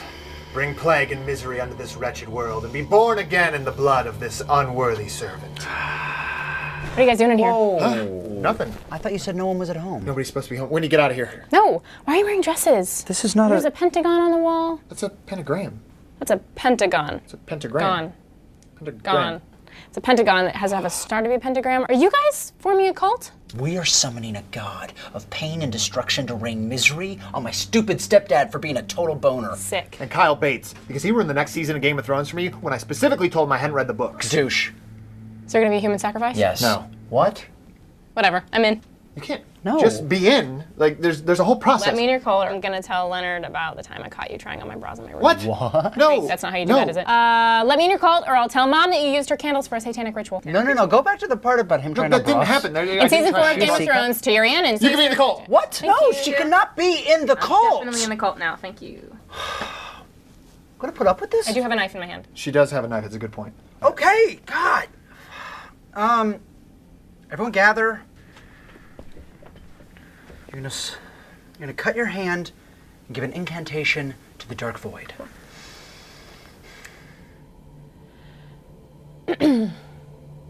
Oh, dark monster thing. Bring sadness. You know what? This is dumb. Can we get to the part with the human sacrifice? There's no human sacrifice. Dude. You have to have one. You have to have like a fatted calf. Yes. No. Or a unicorn. Why are you agreeing with her? Or a virgin. Absolutely. We could use Leonard. No, you can't use me. Guys, I'm totally not a virgin, all right? not a virgin. Prove I've it. done the sex. Describe it in detail. There's two of us. Step one. Step one, man loves a woman. And then I'll take that. And plus, this one was trying on bras in my room. Pretty sure still a virgin. We could kill Alan. And we can kill Alan. Kill Alan! We're not killing anybody. Cut your hand, put blood in the bowl. No more fun. Wait. Did one of you already use this? No. Because I would bet money that one of you's a leper. This is why I didn't want her to be in the cult. I didn't want her in the cult. I don't want you in the cult. It's not your cult. It is now. You know what? Fine. I don't want to do this anymore. There is no cult. No cult. Leonard? You're a nightmare. I'm a hero. I just saved the entire world from your evil cult. What? Okay, good. My dad needs his bowl. No cult. Be done. Leonard! Excuse me. You're a nightmare. I'm a nightmare? I just saved the world from your evil cult. Get out of here. Get out of here. My dad needs his bowl and his letter opener. I'm gonna get that back. I'll get it to you. I'll see you later. Tuesday. You got white Your stuff. friend sucks. Are you okay? I'm so sorry about the Are you wax. all right? Fine. Oh my god. I'm so sorry.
Everybody, we are back from our break, back with some more crits and giggles. Everything's so sad right now. I don't know if we're really giggling, but hopefully we'll find something to giggle about. Why don't we take a look at chat before jumping back into the story? What do you guys say? Okay. Okay, yeah. Look at what is Candace's face? Oh my goodness. I'm so mad at her about that. And Jim just decided, ogre hooks times 3 crits, I'm out. And now Candace is in chat dragging me. Oh my gosh. Good. Candy B, that's me. Why did you kill me, Jamie? Oh. There was so much love in the chat for Candace. It's like, yeah. oh. Yeah. Oof. Turger and CA says Ogre Hook took out Jacoby, if I remember correctly. Yup. It did. Same exact thing. That's a deadly weapon. Fractured Avatar 13 says, well, I came here to get over the death of Chadwick Boseman with some good old-fashioned feel-good role-playing, and I turn on Crits and Giggles, and they are putting Astrid's body in a bag of holding. I don't know how to feel about this. I have perhaps one of the most important questions I've ever asked on stream, and that is, what was Astrid's negative hit points? 36 or something. Yeah, like I that. think Yeah, so. 36. Sorry. We were in the 30s? Okay, never Yeah. mind. I know. That's why I was like, oh, maybe it's not that bad. Maybe they can save her. Yeah, you say negative 30, and you're just like... If it was in the 20s, because specifically the Gutstone that she healed Oh, right. reduces critical hit damage. But if we're talking... What was Astrid's con? Oh my god, bring her back. This is important. Con score? Yes, what was your con score? 12. Oh, I don't know. Not enough there. If it reduced any crit damage by 20, maybe we'd have a conversation. But Yeah. It can only reduce it by 10. So. Yeah. Wild Ferret says Frodel, Jamie. Frodel! Oh, Yep. my goodness. That was crazy. Oh, Crossbones is like, no. She's dead. No one doing that. Nope. Cutting us off. Oh, and Silent H. Both of them. My goodness. It's when it... You can ask Jamie, like, it's rough. But when it happens, it happens. And the first one, man. It's so rough. Yeah. But I mean, now the party has full reason to yell Frodel whenever they want to. All right, you guys, let's hop back in and see what's happening. So, Skeslin, you are able to go deliver Astrid's body to the Heralds of Summer's Return. And unless there's something else you'd like to do, you and your zombies are able to make it back to the clock tower. Yeah, that's, I think, all I would do is go back. Is there anything that you guys would like to do while resting overnight? Soraya is probably just writing in her journal, crying herself to sleep.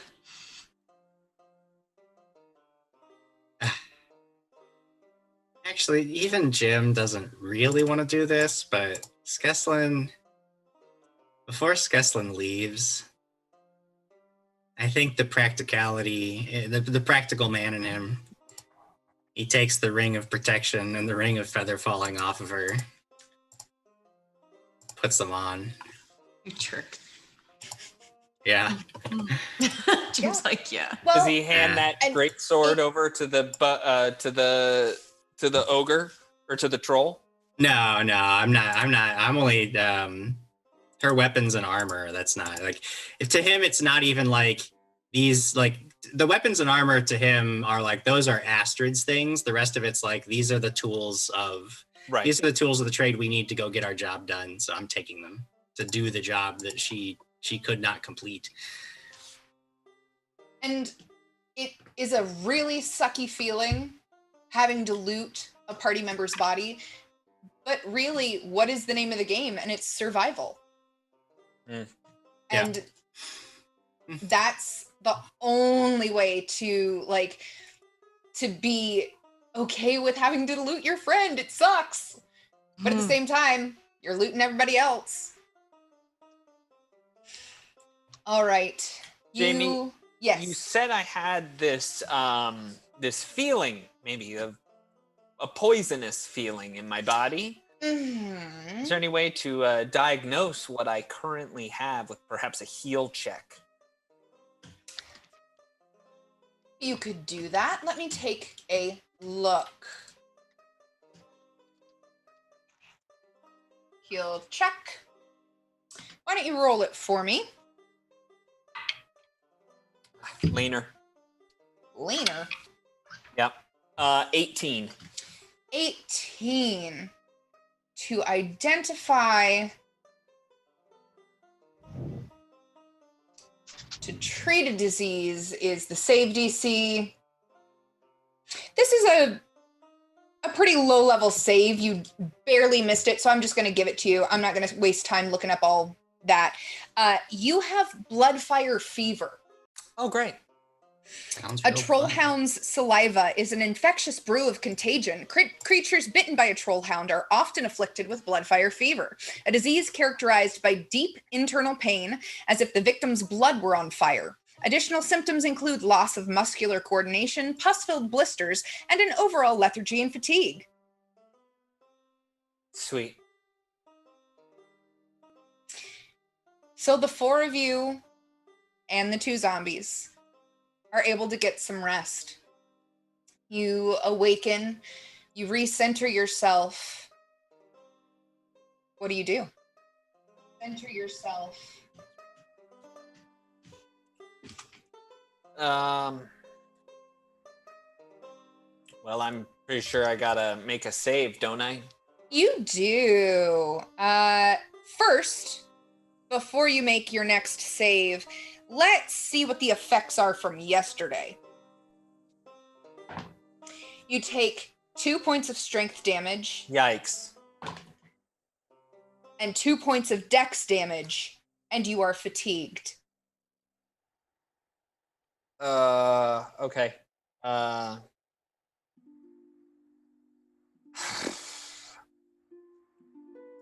Well, I'm gonna have to do some work here, giving myself like lesser restoration, and I'm gonna try and see if I can fend off this disease before I pray, so that I can hopefully keep my 3rd level spells.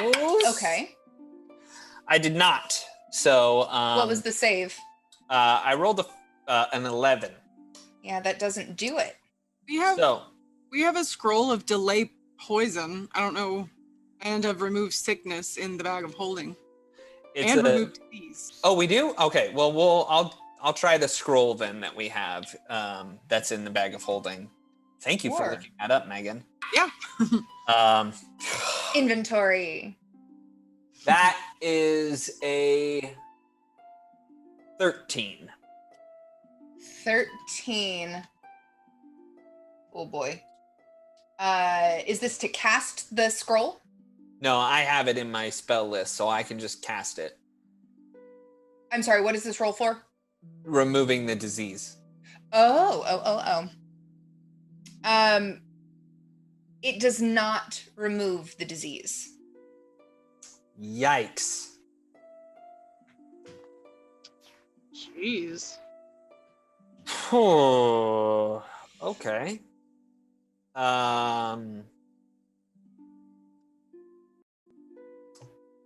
Yikes. Well, that's bad. I'll prepare it again and cast it again and use up all my 3rd level spell slots and go for it. All right, that's an 18 on the die, plus my caster level of 5, 23. Yes. Okay. And now I gotta do some work here. Go ahead, everybody. I'll figure out what I need to do here.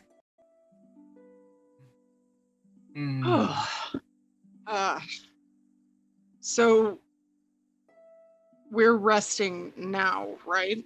Yeah, I kind of fast forwarded through the evening, unless there was something you wanted to do. You are able to rest. Okay. No, I think Miyuki's probably quieter than normal. I have a feeling that all 4 of you are. Mm-hmm. But the next morning comes. What do you do? Well, we slept, and now we can go kill all the things in here for revenge for Astrid. Oh, I feel horrible. Oh, what's wrong? Oh, I just, I feel very, very, that dog bit me. I think it's called blood fire fever. And, yeah, I don't feel very good. Could I... is there anything like a knowledge or anything I could roll knowing that name to see if there's something else that could help? You could roll, let's see.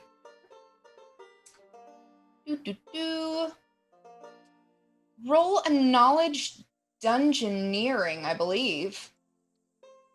Okay. I have a special ability that I didn't realize before, that lets me once per day, I can take a 20 on a knowledge skill check as a standard action. Nice. I do that here with my lore master. Yes, you can. You don't really find anything that could help, but you do know that trolls and trollhounds are immune to it, even though trollhounds can pass it. You know that to fully get rid of this disease, it would take 2 saves, 2 days of really feeling better. But other than that, there's not much you can do for him at this point. He's gonna feel pretty bad until he can pull through. Yeah, and just mechanically speaking, I have cast all 3 uses of my, or I cast 2 uses of my 3rd level spell, and then used a scroll, and then I used 2 uses of a 2nd level spell of Lesser Restoration, so that all that I am right now is fatigued, and yet it's still like, that's a big chunk of my spell list. But also, like, fatigued means I can't do my grappling things. So I mean, we can go forward and do things, but you know, you're looking at a Chip who is very, even though he's not sick anymore, he just feels it. Real quick, I do want to shout out Delirious 2019 gifted a sub to Savage Clint. Thank you. Hi, Savage Clint. Thanks for being here. All right.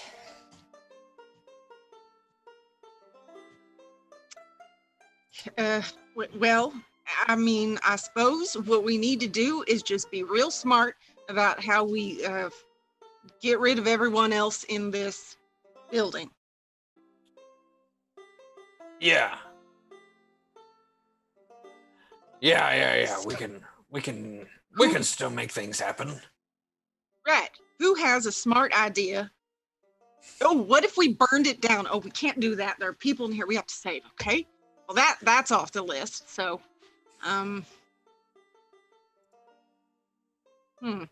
Oh, what if we did something to draw everybody out, and then we found a location where they could only go like one at a time, and we just pick them off as they come out.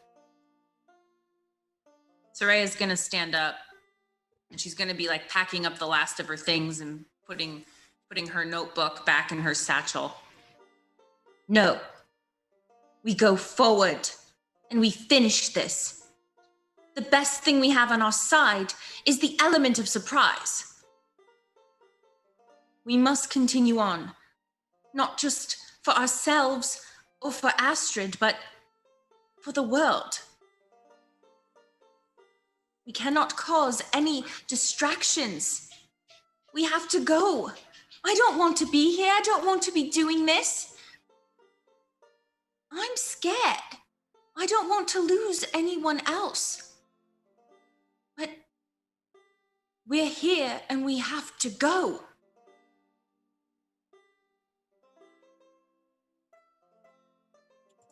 I mean, I agree if there's a different plan to keep anybody else from dying. I'm just afraid if Chip doesn't feel very good, and then there's the three of us, and then there's a bunch of dragons and witches and who knows what else on the next 3 floors. I just want to be smart. I don't know what is smart in this situation. I don't think we have a lot of options. I don't know. We can't go back. Look, she pulls out from her bag the sign with their face. They're looking for us. They want to find us. We can't go back out there. And only some of us are able to hide. I don't think we can stay here. But perhaps if we can just continue up to the other floor, maybe we can rest the night there.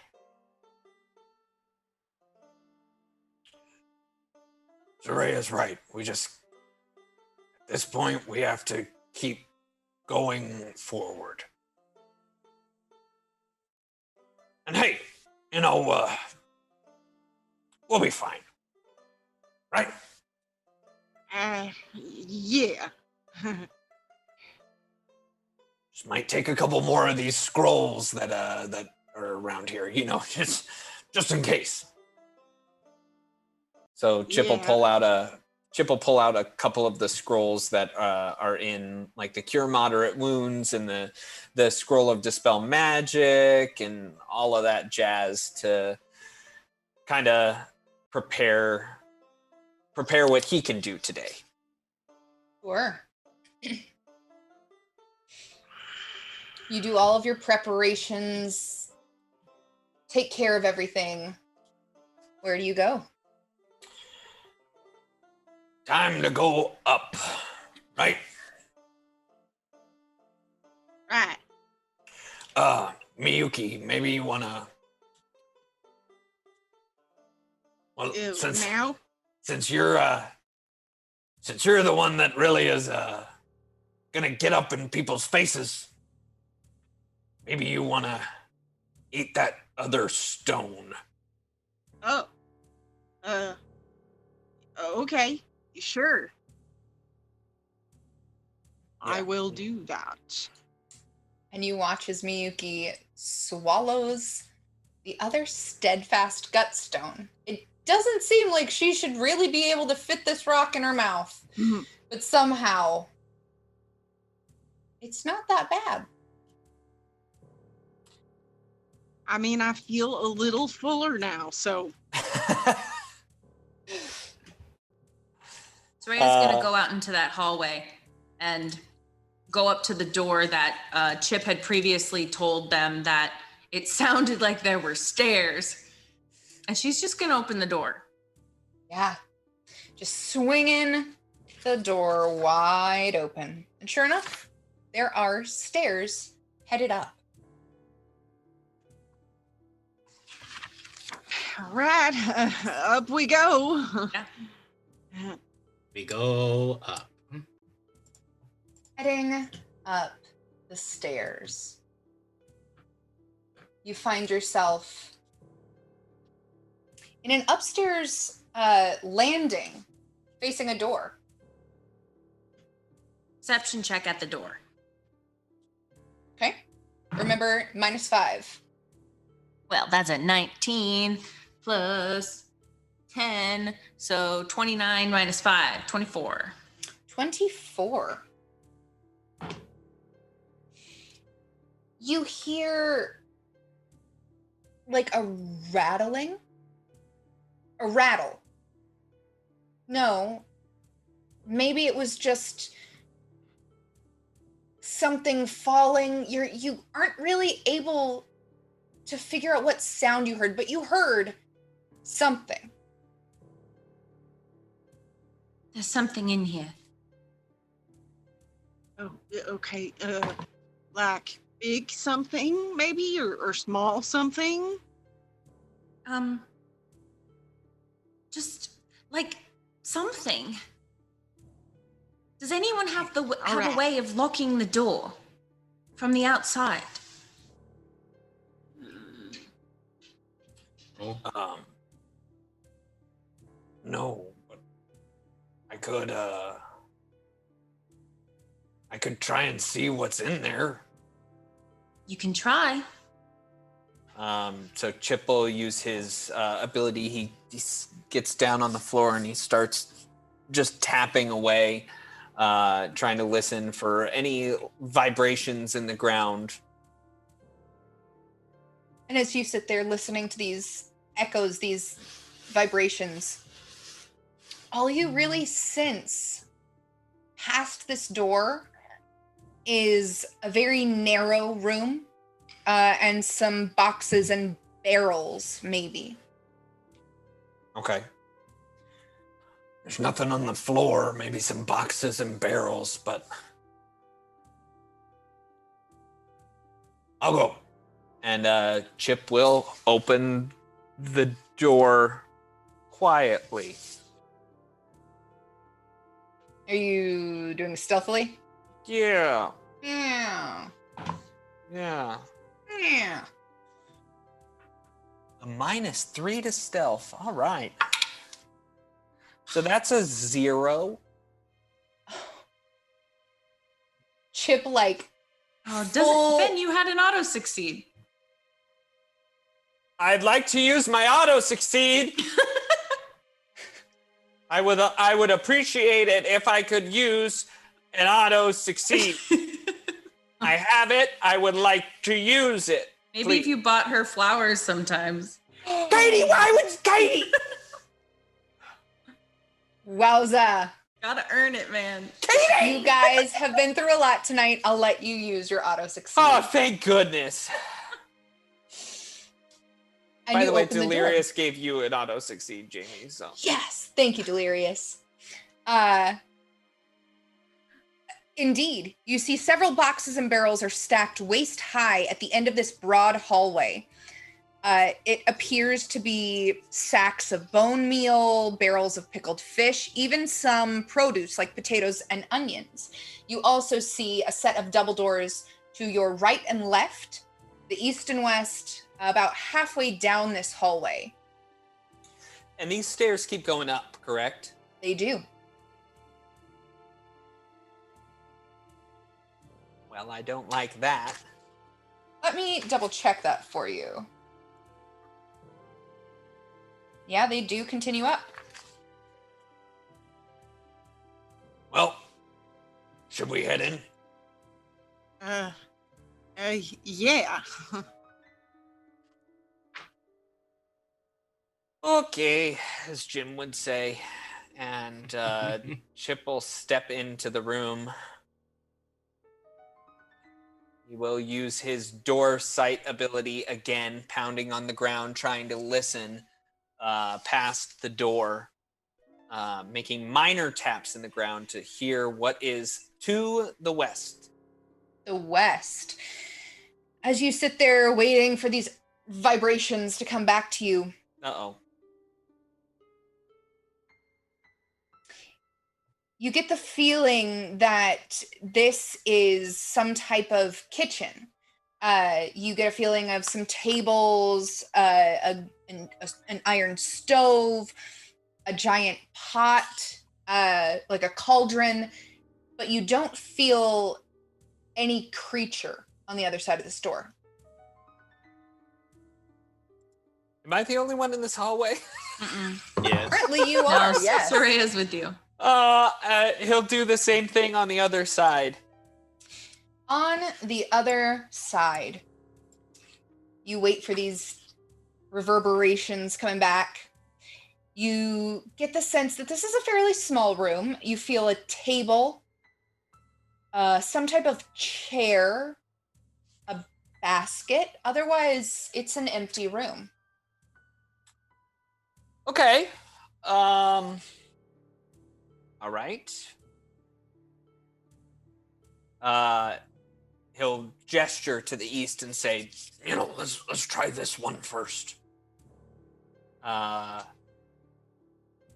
he'll open the door. You open the door to the east.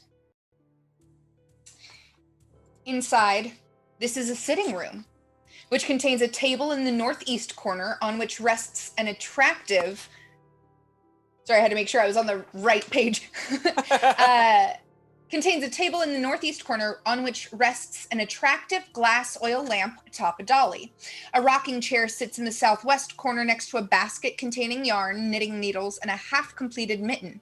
The room is otherwise empty.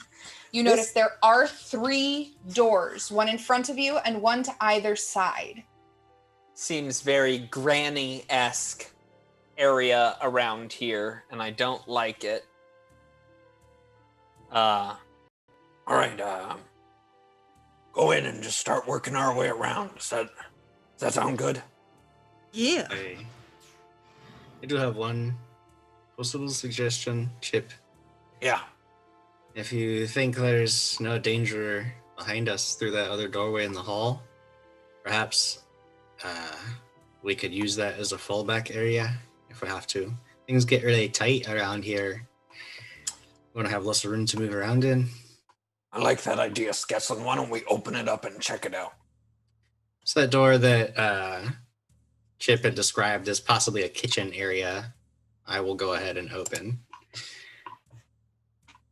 And it is indeed a kitchen. Oh boy. 3 tables occupy the northern half of this room.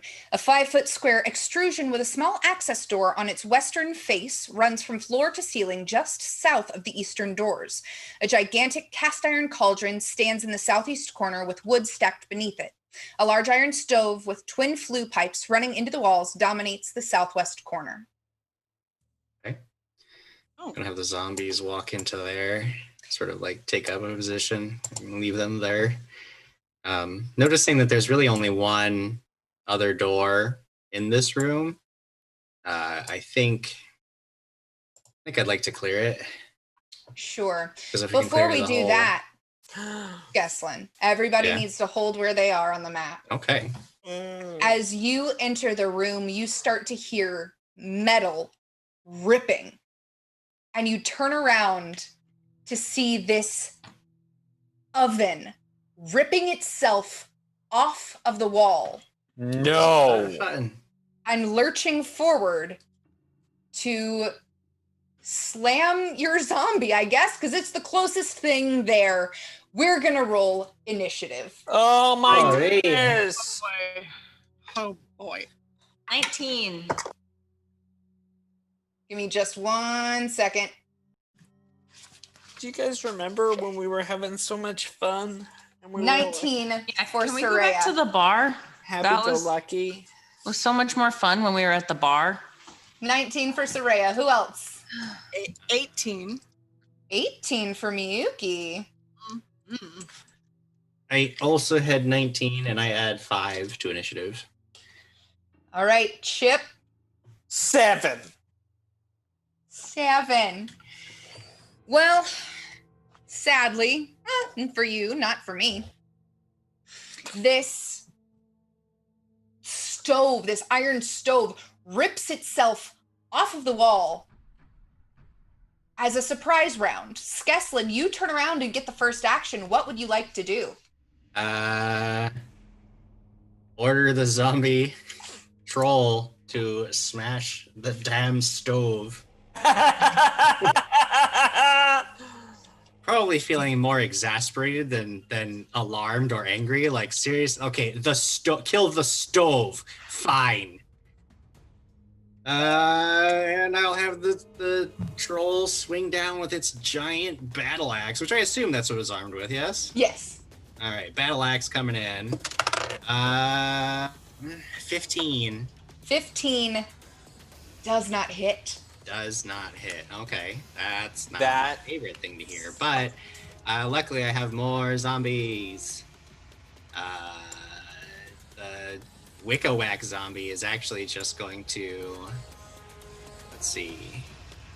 He's gonna just shuffle a little bit, not get because he's just shuffling. He shuffles a little bit just to get into a better position, and then I personally will also shuffle this box that is there is a box in the corner of the room. Is that something that I could just like stand on? Sure. All right, fine. I'll get up on top of the box so I have a clear line of sight, and I will fire an elemental ray at the oven. Against touch AC, that is 16. Against touch AC, that hits. Nice. Excellent. 6 points of cold damage. 6 points of cold. All right. Is that all of your? I can do. We move all on my fun things. to Soraya. I'm only going to take a move action and move next to Skeslin. So you just run into this room, into the far corner, away from this moving stove. All right, if that's all you want to do. Yeah, I feel like she was a little too far outside of the room to really understand what's going on, and also has very tall people in front of her. So I think she was just heard commotion and went over to Skeslin. Absolutely. Miyuki. Okay. Looking at this oven, well, I hear the commotion and I want to go into the room. But before I decide quite what I do, looking at this oven, could I get a sense of like what its fuel source is? Sure. You could roll a knowledge religion as well. Okie dokie. Oh, a knowledge religion. Interesting.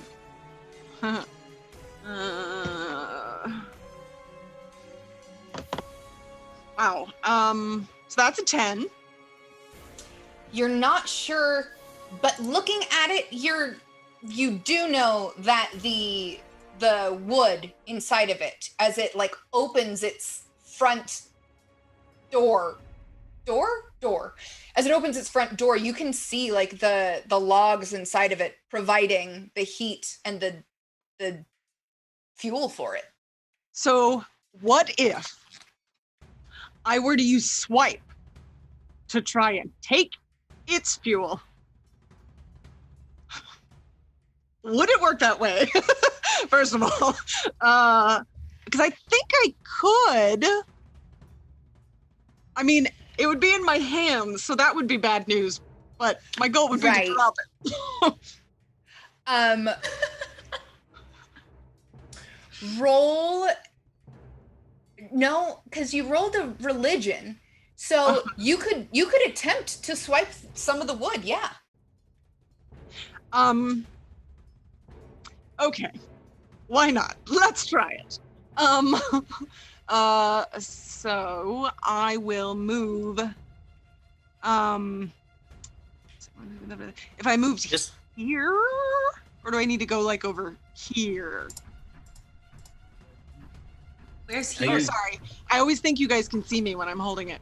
There, or I'm trying to figure out if it's over here. So you And by there and here, I mean by the water and the table. So closer, or like putting the troll in between you two. I think if you want to be on the other side of the troll, it might be a little hard for you to see from there. That's kind of what I'm thinking. Could I move over to this corner on the west wall? Yes, going Okay. straight against the wall by the Wikka-Whack. Absolutely. I um, will do this. are you using the spell swipe? That is what I'm trying to do. Yep. Yeah.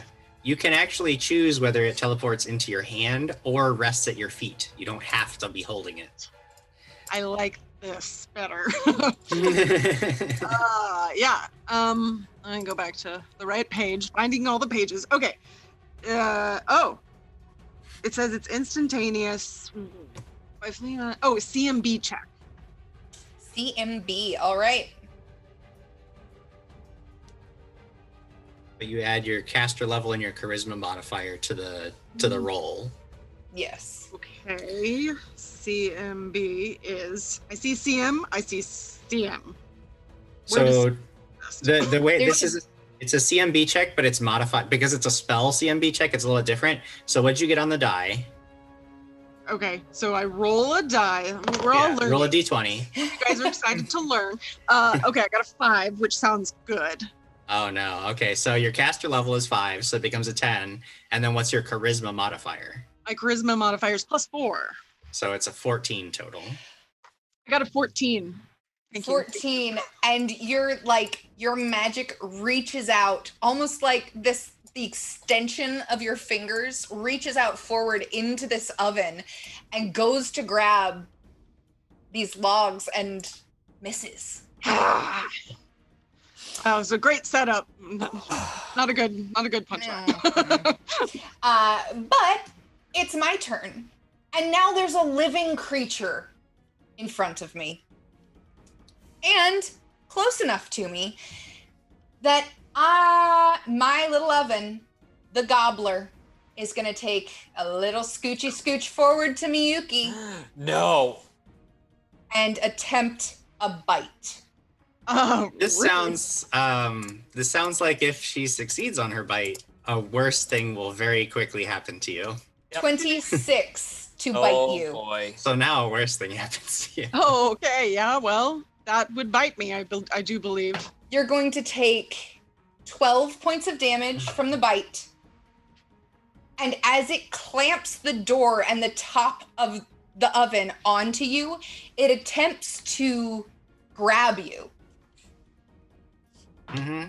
You're about to be swallowed whole by a stove. With a It tries to natural swipe Miyuki.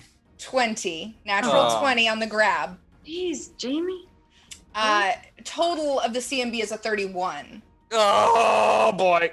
Now, just from the other GMs at the table, if I happen to have Swallow Whole, do I need to wait until next turn? You do. It is a next turn thing, but usually Well- it'll say in the thing, like it'll say, Sometimes it'll be like, and just swallows them. yeah, but usually it'll say if a creature is grabbed, you can swallow it whole. No. I guess I get to Swallow Whole on this turn. Oh, neat. That boy. Well, Miyuki, sucks. you're going to take a little bit more damage. I did swallow that stone. What does that do for me? Nothing here. You take 5 points of fire damage as you Okay. are swallowed whole by the gobbler. No! We'll just move right along. The Swallow Whole Universal Monster rules say if a creature with this special attack begins its turn with opponent grappled in its mouth, it attempts a new combat maneuver, and then if that succeeds, swallows whole. So it actually would have to wait until its next turn. Fine, I'll wait. Thank goodness. Okay, Chip, what are you going to do about it?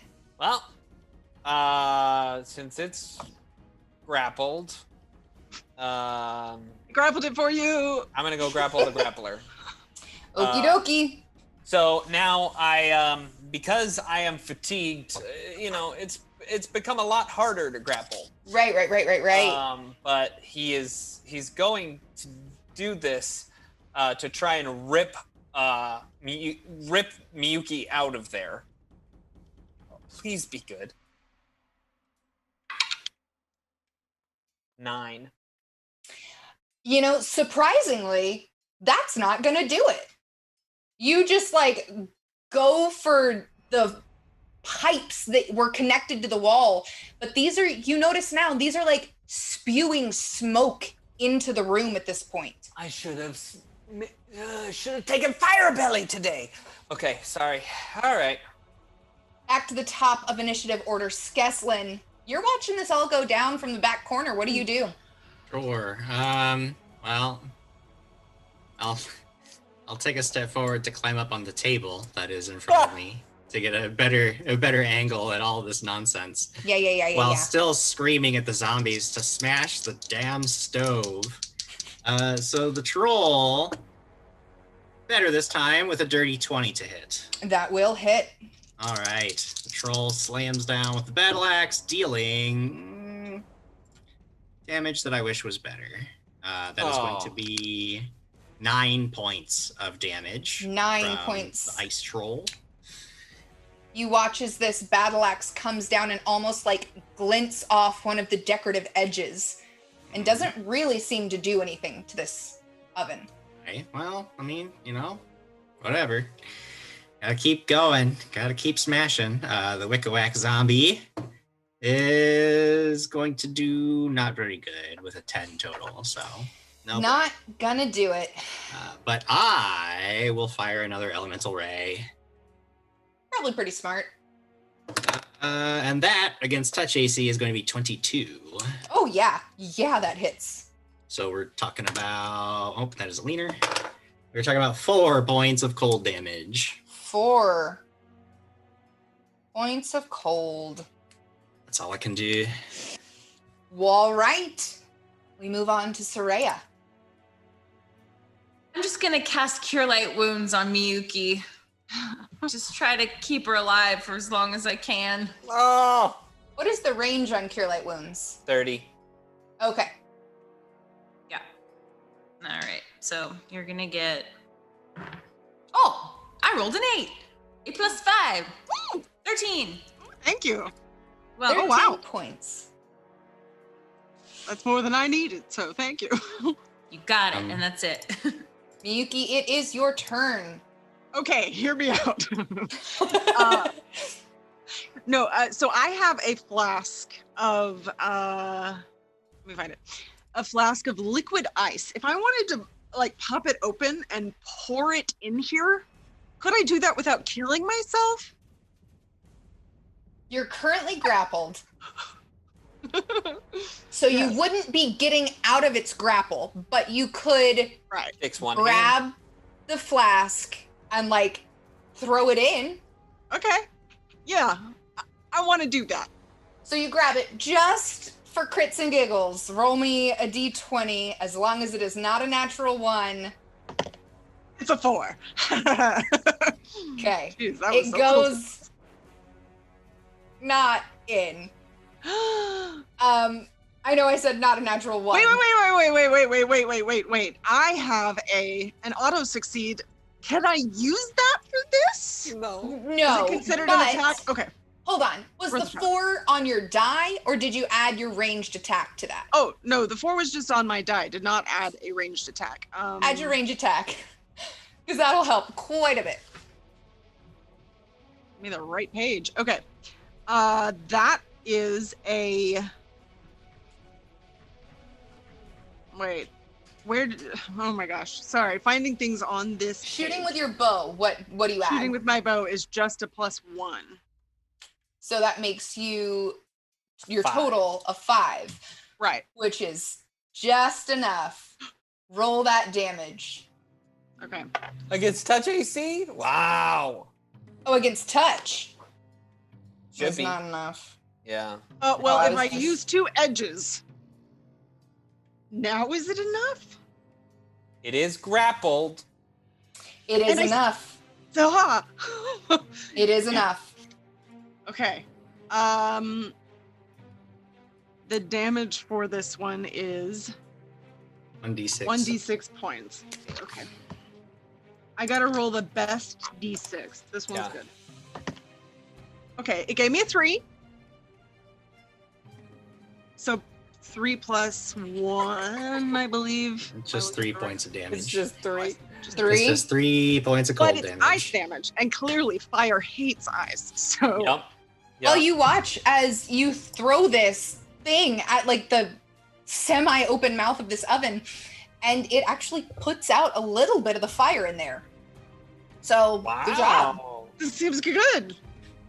It is the gobbler's turn, however, and it is going to swallow you whole. Miyuki just takes you on in and says, yum yum. I mean, it doesn't talk, but you take 5 points of fire damage as you are swallowed whole into this oven. Neat. It's on my bucket list. Chip, what are you gonna do? Chip will shift to get into a flanking position with the stupid bugbear that killed Astrid. And he'll try to, like, grab this thing again and rip its front door open. Sure.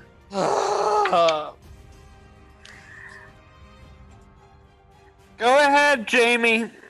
to the next person. Why? What was it? There's a 4 on the die. Wowza. Yeah. Why have you gonna move- betrayed me so? We'll move right along to Skeslin. Skeslin, what are you and your small army gonna do? The same thing that we keep trying to do unsuccessfully each time. First, the ice troll will smash. Smash, ice troll, smash. Doing pretty good, ice troll. Good job, ice troll. With a 29 to hit. Yeah, yeah. Cracking into this thing, dealing good, solid damage too. 15 points of damage. This time you see the troll actually connects and dents into one of the legs of this oven. Sure. Gotta be doing something. And then the Wikka-Whack, the worst creature, is now getting a flanking bonus. Isn't that fun? Yeah, you're welcome. Yay! It's gonna whip that. Oh, he does good too. He's looking at a dirty 20 to hit. Yeah, that hits. I'm so angry that I helped this stupid thing. Ogre hook. But he deals 4 points of damage. So 4 points. It just glints off one of the claw feet. Sorry, actually, technically, it was 6 points of damage. My bad. I misremembered, but 6 points. Slightly more glints Very off. tiny. I'm sure that it has DR5 and dealt 1 point of damage. I'm fairly certain. We will move on to Soraya. Soraya, what do you want to do? I haven't fired my elemental ray. Oh my yet. goodness, I don't want you I to, have Jim. That's more why I'm trying actions to to skip take, over Jamie. it. I don't want you to take them. What, Jim? Roll Against the its thing. touch AC, I hit an armor class of 14. Yes! Good. I regret wearing Lance it this with shirt. 3 points of cold damage. Now you can. Now it's Soraya's turn. Soraya, what are you gonna do? In the bottom right-hand corner of the map, there seems to be a round object that maybe looks to be filled with water. What is that? That is a cauldron, it looks like, and it is filled with water. How heavy would that cauldron be? Oh, pretty heavy. It is a gigantic cauldron. It's Got 10 feet, not quite 10 feet. It's probably 6 feet across. Like a witch's cauldron. Right. Are there any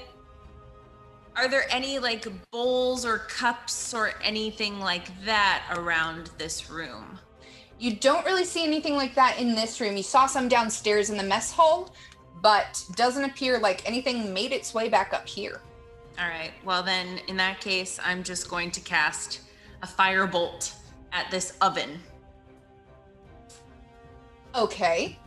A firebolt, huh? Wait. Excuse me. Can you confuse an inanimate object? Well, I guess it's animated now, but can you confuse something that doesn't have a mind? Do you want to roll a knowledge check? Yeah. Okay. Let's see.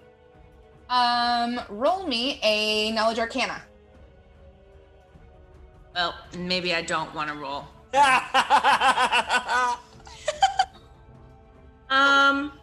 Shoot, I had an idea, and then it was foiled. So, how's Miyuki looking? Not bad for now. No. All you can see of her is from the glass window in the front of the door of the stove. Great. I'm gonna hold. Holding. Miyuki, it is your turn. You have been swallowed whole. The only way to get out of a swallowed whole position is to cut your way out. Oh, what if I use the spell open close?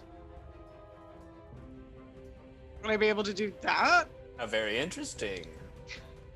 You think it has a possibility of working? Do you have knowledge arcana?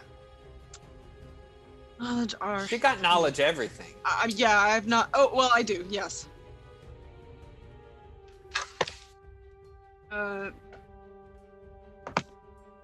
That's a 16. 16. You would think that whatever this isn't just a door you can open easily, like with that spell. This is something magical and beyond open close. Okay. Okay, then I will try to attack this stove from the inside with my bladed belt. All right. Oh, that's cocked. Again. Neat, I rolled a 1. Oh no! Oh my god. How is this happening? A Yeah. natural 1. You attempt to take a swipe at the inside of this oven, but you actually catch one of your sleeves and burn it a little more. You're going to take 2 points of fire damage from that. Oh boy. All right. We'll move on to my turn, and the gobbler's pretty happy right now, so you're going to take a little more damage from being inside. 1 point of fire damage. Oh boy. Yeah, that's all the gobbler really wants to do is find somebody and eat it. Don't say Chip. stuff like that. Chip, Well- what are you going to do? Chip's gonna do the same dadgum thing that he's been trying to do this entire time because none of his spells are good for this. So he's going to try and just wrestle this thing open to try and allow Miyuki to get out. Okay. So 15. You're trying to get a hold of this I'm thing. sorry, but 17. But the smoke blowing into your face that is now beginning to fill up the room is too much for you to handle. You don't get a good grip on it. Soraya, unless you want to act, we're going to go back to the top of the round. Okay. Go for it. Skeslin. I guess. I saw Soraya looking over at that cauldron, and I actually think that's not a bad idea. And while I and Soraya and I might be not quite strong enough to grab it, a giant ice troll with a strength of 21 might just be able to reach over, grab the cauldron, and upend it right over this stupid oven. That's what I might think. Yeah. So that's what I'm going to make it do. All right. So your ice troll goes and grabs this cauldron and walks back over to the stove and dumps the water on it. Roll me a d6. Sure. Why not? 5. And you see a little bit of the fire start to go out. But not a whole lot. 5. What else do you want to do? Wikka-Whack will do his thing, because he's just on autopilot at this point, just smashing this thing. Yeah. He's gonna hit for sure. Does he deal any damage? That's the incredibly important question we must ask ourselves. Nope. With a total of 5 points, which I'm sure. Oh my goodness. So he's just the worst. And then It's I the will. smoke that starts to fill this room that's all of a sudden starting to take an effect on the people in it. I will actually, from where I am, because I'm kind of up over everybody's head on the table, so I'll actually just angle a cone, 15-foot cone at this thing over the Wikka-Whack's head. Sure. And have you roll a reflex save. Oh boy. For my poor stove. Yeah, 17. 17 is a failure, Oh. which is super exciting as a icy blast of freezing energy comes spewing out from my hands. Nice. And you will take 6 plus 10, or sorry, total of 10 so far, plus 14 points of cold damage. 14. That's all I can do. And all of a sudden, this stove like slumps over. Its little knobby knees and its mouth flies open as it stops moving. Oh. Ah! Here, Miyuki, come over here. And he'll tap Miyuki with the wand until she is healed up 100%. How many hit points were you down, Miyuki? 7. 7. Okay. Not the worst. That was weird. You do notice that still smoke is spewing into this room. I need everybody to make a fortitude save. Ugh. 10. 10. 22. I shall use my auto succeed.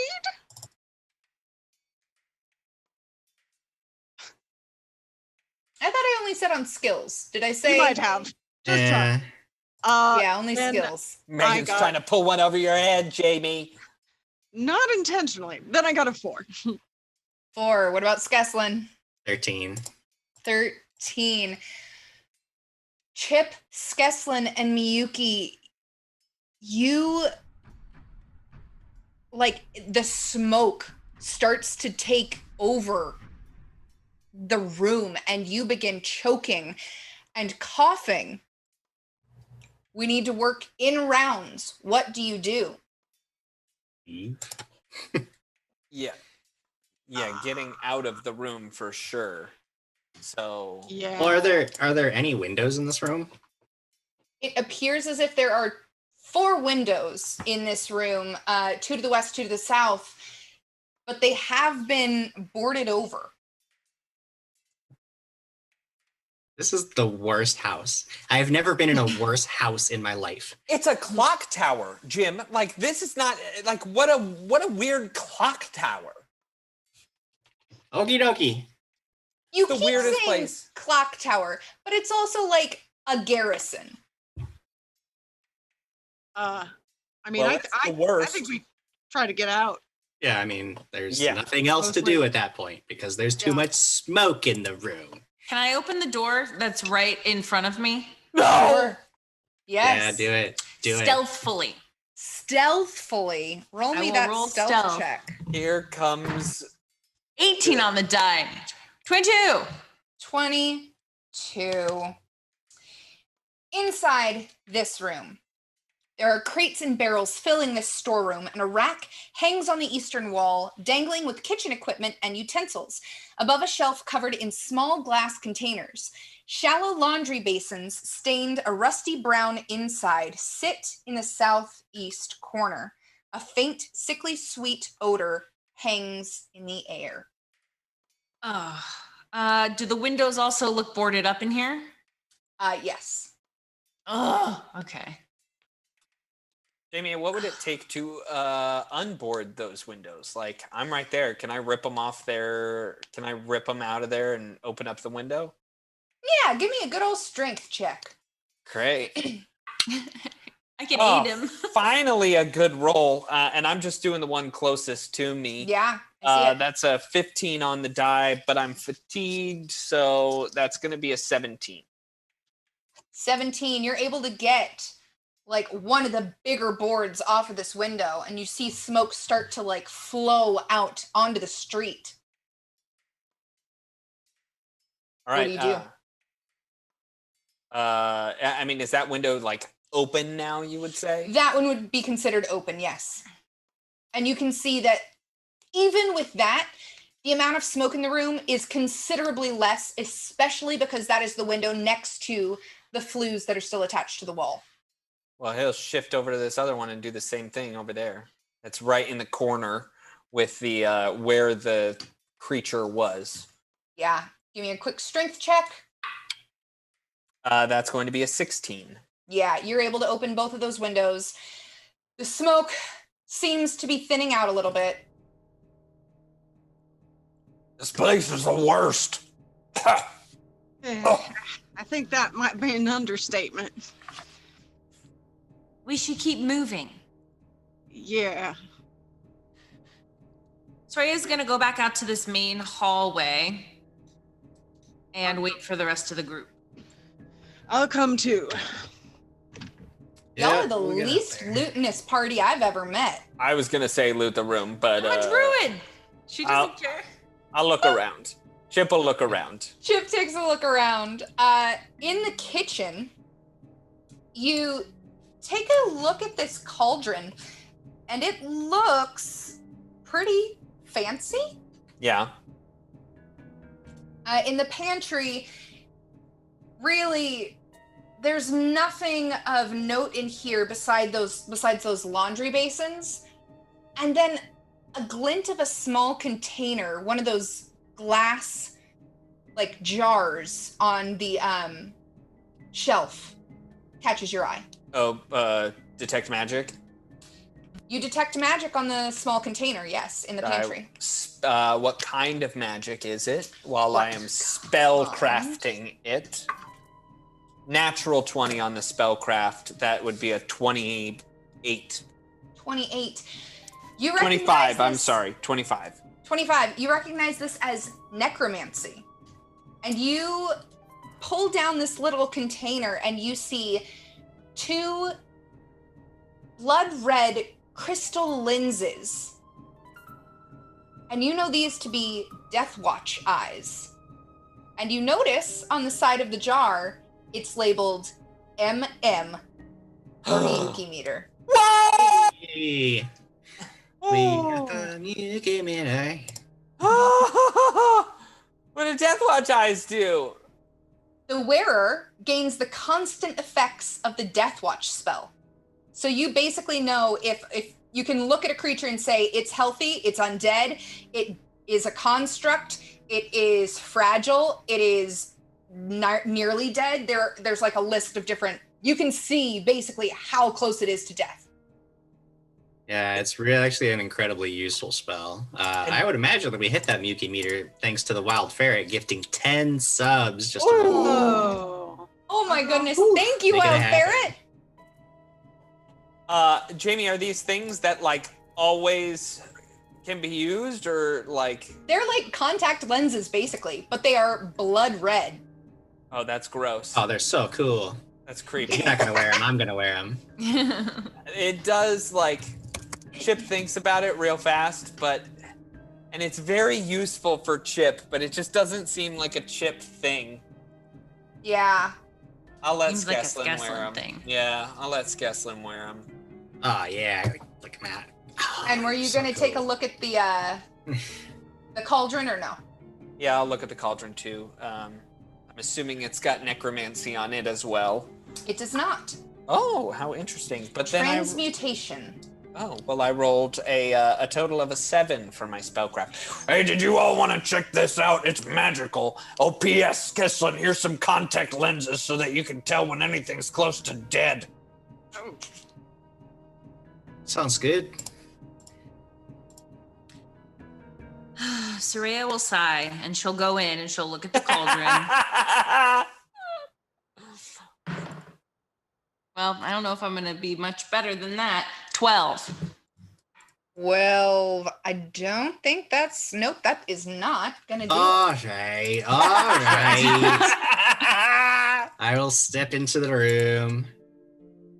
Adjust my fancy new ruby red glasses. Oh, they're creepy. You're creepy. You are a creepy, creepy character. And I will automatically succeed on my spellcraft Oh, check. yeah. Oh, Jim's so smart.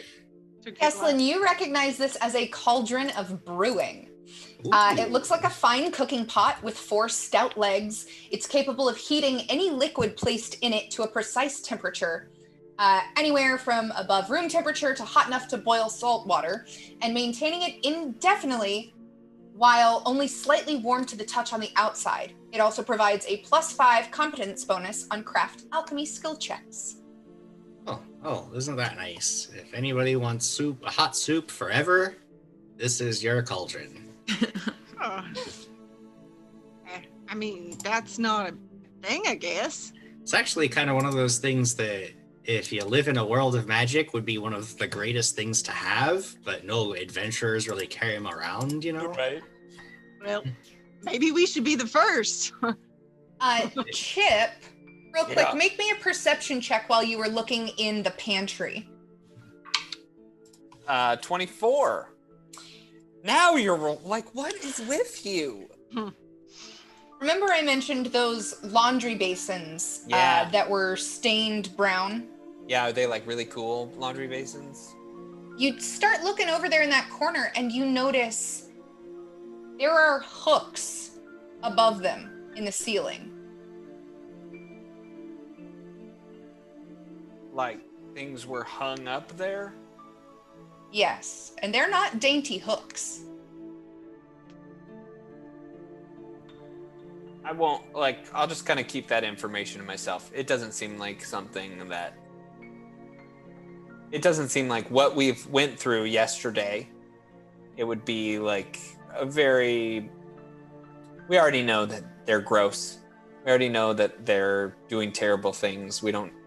The rest of the party doesn't need to know that they're doing more. So he'll keep that. All right, you all go. Are we ready? Sorry, I just wanted to make sure we could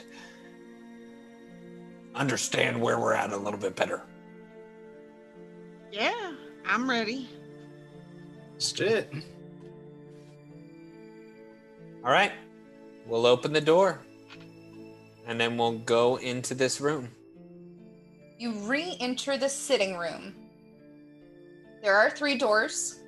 One to the north, one to the east, one to the south. I mean, it makes sense. Chip will put his ear at the at the base of each door and do his tapping shtick and try and echolocate and see what's beyond it. Sure. Which door do you start with? Start with the one that is to the south. The one that closest to right now. You start tapping on the floor. You get the feeling of a medium-sized room for this clock tower.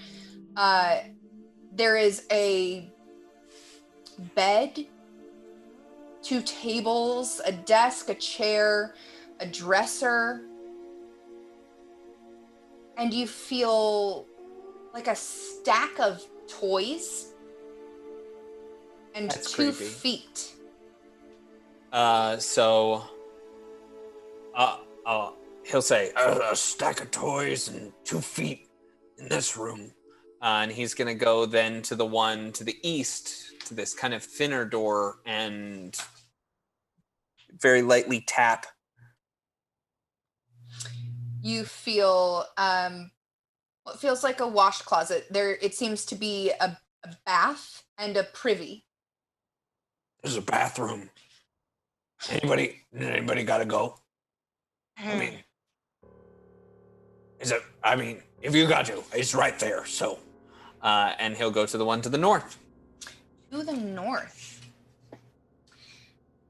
you feel strewn all over the floor of this room are toys, blocks, dolls, small tables and chairs, a small cot, and 2 small feet. 2 small feet. This might be where they were looking for Inga. This might be Inga in here.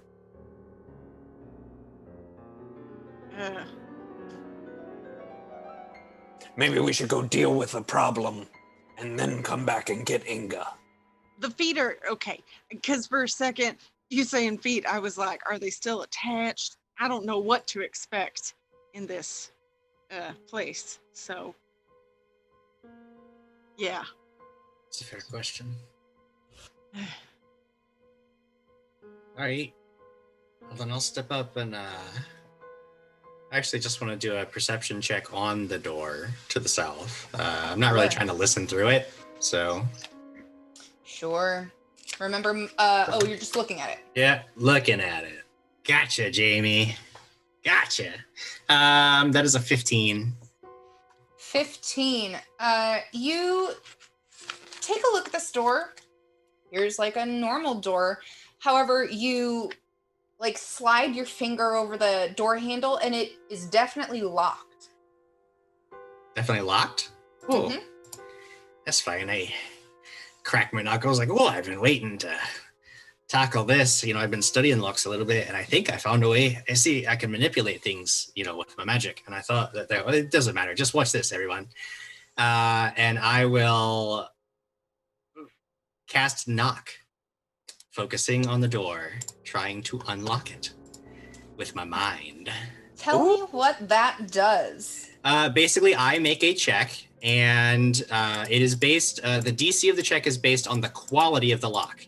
Simple locks are DC 20, average are DC 25, good are DC 30, amazing locks are DC 40, which I couldn't possibly do at this level. So, I focus, and I try to remove the lock with my mind. It is a 32.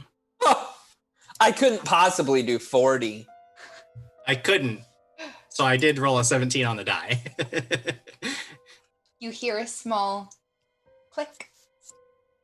Now, I wasn't as visually impressive as some of my more, evocation spells, but just know that I unlocked the door with my mind, so that's great. That's amazing.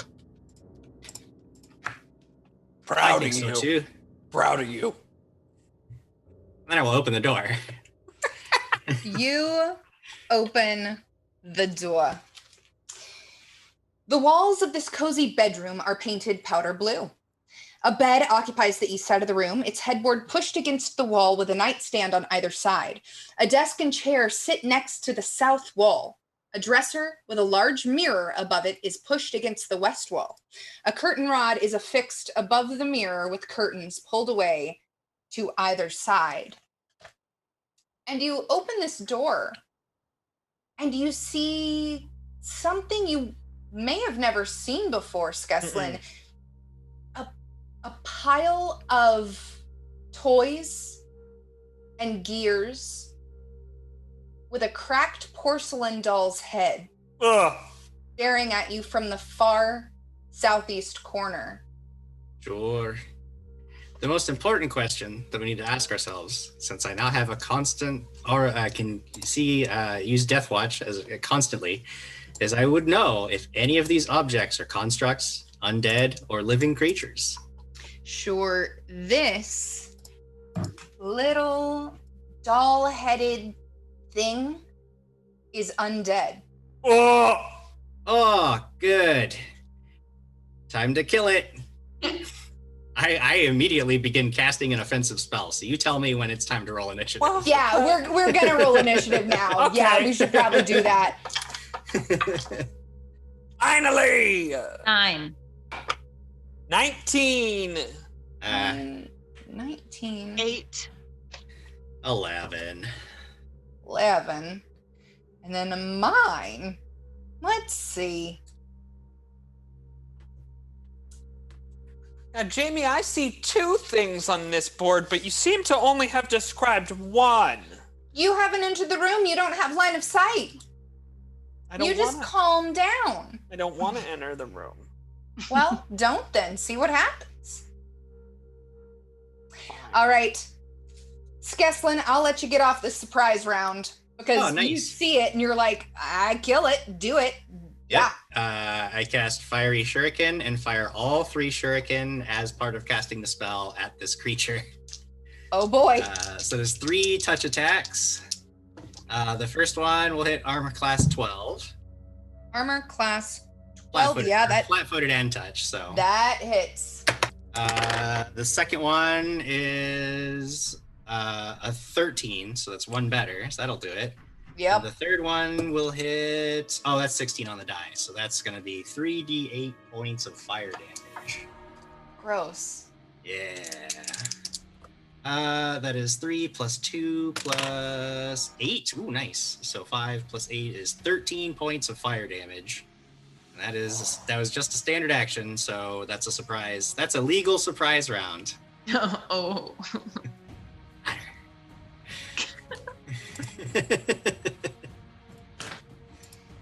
We'll go to the top of the round. Chip, You see, Skeslin's just in a mood today, apparently. He's just like, nope. What do you do? But most importantly, does he tell me that it's undead? No, I don't think I actually said anything. I just noticed it, and I didn't even think to say anything. I was just like, oh, a thing, and started blasting. Cool. Well, Chip will... Okay, Chip will cast a little spell on himself, and he'll tap on the keg and just throw up some of the spirits into the air, and then all of a sudden this magical rapier starts floating around him as he casts hedging weapons. Ooh, nice. So he's got a magical rapier floating around him, and he will step into the room, into the far corner, deep down to the southwest. All right. You now have sight on the second person in this room. I'll give you a close-up because she's pretty cool. This is who you see hiding behind the door. Oh, boy, that is a nasty old witch. This is the woman you see, a crouched old woman with rags hanging off of her. Her like shawl has finger bones as the tassels off of it. She's got a big hoop of keys at her hip. She's holding a cane. She has a little mouse on her shoulder. The other creature that I'm showing you right now is actually what the general creature would look like of the other one that's in the corner that looks with the porcelain doll head. Normally, it's bones and a fox skull. But this one has a porcelain doll head. Gross. Yeah, it is. It is gross. Okay, and I've just walked into the middle of it. Yay! Well, this little doll head turns to you, Chip, and this creature steps up to you. Okay. And reaches out almost like it's going to like grab your finger, hold your hand. And as it does, I need a will save. Okay. All right. 17. 17. As it touches your hand, you feel like your throat closes up a little bit. You're able to breathe, but you can't make any noise. Mechanically, this creature has stolen your voice. Any spells that require a somatic component, you can no longer cast. Cool. Cool. Eslin, what do you do? We got into my turn. I thought I rolled crappy initiative. Well, a lot of people rolled crappier than you. Oh, well, that doesn't seem good. So, I guess, I will. I mean, I shot it, and that's what I do. I shoot and I charge. So I go charging in and cast Shocking Grasp. Shocking Grasp, all right. Reaching out, hands wreathed in electrical energy. That is a 21 against touch 21? AC to hit. Yeah, roll damage. That's good. 16 plus 21 points of electricity damage. Wow. Jeez. Is that all you would like to do? Your two zombies are still in the other room. Yeah, I left them in the kitchens intentionally, and so they will remain there. I have nothing for them at this time. Soraya, what do you do? Can I see kind of what's happening in here? You can see Skeslin and Chip and this small amalgamation of toys Okay. I'm gonna cast Produce Flame upon the toys, if I can. Sure. Okay, sorry. That's gonna be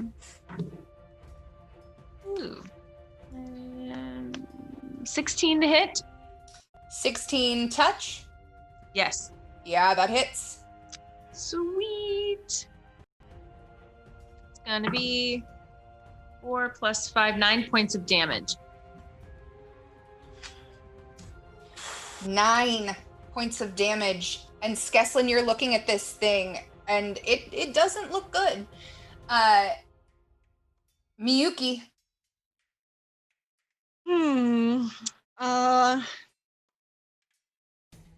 So from this point, could I see this woman, or is she too much up against the wall? You can see, like, her shoulder. Skeslin opened the door into the room, and she's been hiding behind this door, but you can kind of see her now. Okay. Then I want to go... I don't know if I could try to surprise her somehow, but, like, essentially put my bladed belt up against her throat to see if I can intimidate her in case she's casting any spells to get her to stop. Can I do something like that? Sure. Roll an intimidation check. Okay. That is an 18. 18. I'm sorry, 16. 16. Interesting. All right. And you see this woman, like, look at your sword. Would you like to do anything else, or see what happens first? I'll see what happens first, but I do have the full intention of stabbing if it seems like I need to. Sure. This woman looks at your sword and just kind of looks up at you, Miyuki, and lifts it away from herself, like moves it out of the way as she takes a step into the doorway, looking directly at Soraya. And she looks at Soraya and says, "Oh, my dearie, I was wondering when you'd arrive. And we'll pick it up next week." No! I'm so scared. Good times. This is awful. This is the worst place I've ever been. This building. It's pretty awesome. When you were reading this thing, were you like, "Oh wow, this is gonna be fun"? Yeah. This place sucks. Yeah. He's so much fun. Let's take a quick look at chat, say hi to them, see what they've got to say about everything. Well, chat's really excited because we have some new emotes, and I'm kind of jealous because I can't use them. Ah, look at that! You got Phoenix, you got a Benzagak, you've got No and Mo. Whoa! Oh wow! Wow. Oh look, and they put they put Crag there too. They put Blue Crag there too. It's incredible. That's so cool. Oh boy. Oh boy. Are you my mommy? I see Zach Attack 77 coming in with creepy Doctor Who things. Oh my goodness. Wild Ferret says Bit Wars like the old days. Those Bit Wars back, like I don't know what was happening in those Bit Wars, but there were like 5,000 bits flying around at some point. And we were like, "What? Hi, Candace. Candace is back. Hello. Hi, Candace. From back in the Bit War days, Big Red still has not been dethroned as the #1 bit giver. No way. I Big fully Red, believe it. I don't think I've seen Big Red in a stream for like 2 years, and he is still the #1. Like, he gave so many bits. That is ridiculous. But Sarah BC1 is getting up there. She will eventually. She's getting there. She's eventually going to become #1. I can feel it in my bones. Yep. Wild Ferret said, "Nope. I saw Sarah finally and it kicked me down a notch." There you go. Oh. Mm-hmm. From a while back, It's Lucas Martinez said, could they maybe put Astrid's soul in a doll? Have a little Chucky action in this party? Oh my goodness. We technically could. You still have Thor's soul gem. I just need to figure out what Astrid's soul in a soul gem. I'll get there. Oh my goodness. Wow. Candace, you want to say anything before we head out? You're muted. You're muted. I was gonna say thanks, guys, for loving Astrid and for supporting all of these characters. We love playing them so much, and I think this is the best way to send her out. All right, you guys. Are you playing a song? Is she lighting a fire? She has a candle. I can't. Oh, I just blew it out because I laughed at it. I thought you were gonna burn your character sheet or something, and I was like, oh my god! Don't set your house on fire! Oh my goodness. Wow. I'm just picturing this, like, I will remember you. Oh, absolutely. Totally. Oh my goodness. All right, you guys, we are in the middle, in the good stuff of book 2 of Reign of Winter. This is so much fun. I love this. I'm sorry, Candace, about Astrid, but comes with playing the game sometimes, you know? It does. In case you haven't seen, Dat Family Time is on a brief hiatus. We'll keep you updated on socials about that. So no Tuesday, Wednesday, or Thursday this week. And then Friday, we are back with heroic endeavors for another amazing Jim Jam story. And then Saturday, I don't know if you guys know, but Things in Space Season 2 premieres Saturday. Yes! So keep your eyes out on socials for new updates for our schedule and for new little teases on other things. Right? Right. And we will see you back next Monday for more Crits and Giggles. All right, you guys. Love you. Bye. Bye, that fam. Have a good night. I need